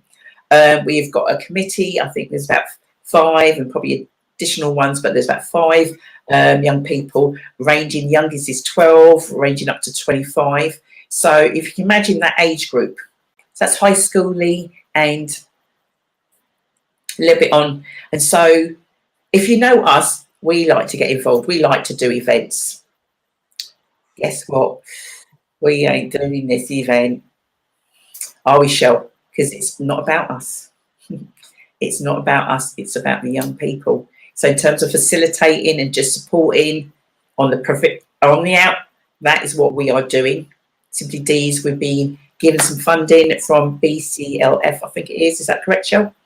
Yep. And with that, yay! Well done, the lovely Remy Dominique, who is leading on this project. So 2nd of September, the kids won't, I don't believe they're going to officially be back at school by then. So please look out, more information by the end of this week. We are going to have, you know, just a trickle of a flyer. We're going to get it on, we need to get it out on social media. Your job, people, please, is to share. So if you are a young person or you've got a young person, they do have a voice. And sometimes, just like Stephen was saying, it's like listening. And we're like, yeah, we listen, we listen. If you speak to them, they're going to say, we don't listen. So we want to try and find out some of those things that we can do to bring about change. That's going to get reported back, isn't it, Shell? You're going to report that back to the powers that be and see if there's some of those things that could be implemented. So, guys, 12 till 5, 2nd of September, more information. There's going to be, I don't know, they've got young people sharing stuff. They've got some workshops going on. They've got some amazing people that hopefully next week will be able to share who some of those are. So that will then entice you. Naturally, it is a free event. Refreshments will be provided for them also as well. So we will be back. Guess when we're going to be back? Not on Real Talk. I'm talking Simply Together show. My gosh. Is that 3 years? Is that 3 years? 2 years? 3 years. No, it's not 3. It's 2. 2. We didn't start it the year of COVID, did we?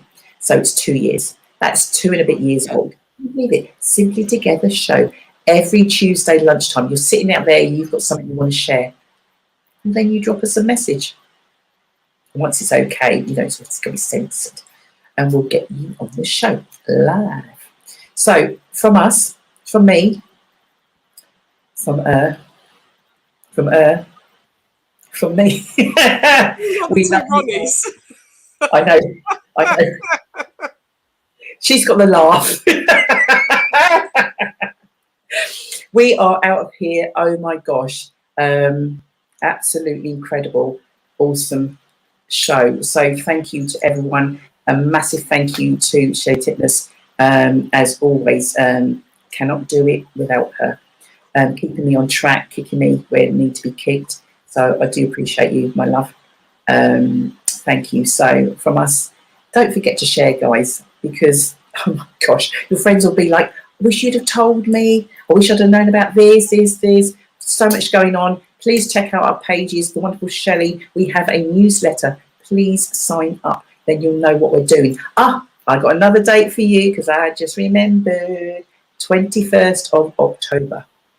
Saturday, the 21st of October. We are going to be back. Oh, what are you back with? 1 till 6 p.m. We're going to be at the Hat Factory. What did we do last year, October, at the Hat Factory, Shelley? I believe we were run off our feet doing a market. Yes. So we've changed the name slightly. Yes. Don't worry about the shaders out there because it's going to be the same awesome event. Yes. But we changed that name, the Luton Black Culture Business Market. Woo! Yeah. We're going to have sort of like, you're looking at 28, 29 exhibitors. So I'm throwing it out there now. Okay, by another one of those events that the number keeps going up. I warn you now. Shh, don't tell Rachel. We'll put another one in. So the Hat Factory, yeah, we're going to be working in partnership with the Hat Factory once again. Last year's event was absolutely incredible. They were blown away. We know what we deliver as Simply Deez, but they were blown away. Those that missed it were going like, oh, don't tell us we didn't tell you in advance. 21st of October, 1 till 6. We've got downstairs, we've got upstairs, we've got outside. So we're taking over the Hat Factory on the 21st of October. Forms and information will be going out next week. Just because you register first don't mean you go and get in, because we're going to do a little check, we're going to see what's what, and then we're going to make a decision and decide who we're having, because we're limited. We did the Black Book case, we had, I think it was like about 58, 60 exhibitors. So this, I know there's going to be demand, so we will be selective to put it out there now. We will be. Obviously, if you're one of our followers, do you know what? You get a little something for that. If you're one of those random people that just want to rock up when there's something, just putting it out there, newsletter, sign up. We're out of here. We've got things to do. Thank you all. Thank you for watching, and we will see you real soon. Don't forget to share. See you later. Let us know if you're watching on the replays. Keep sharing. Yeah. Replay. Yeah. See you later. Bye.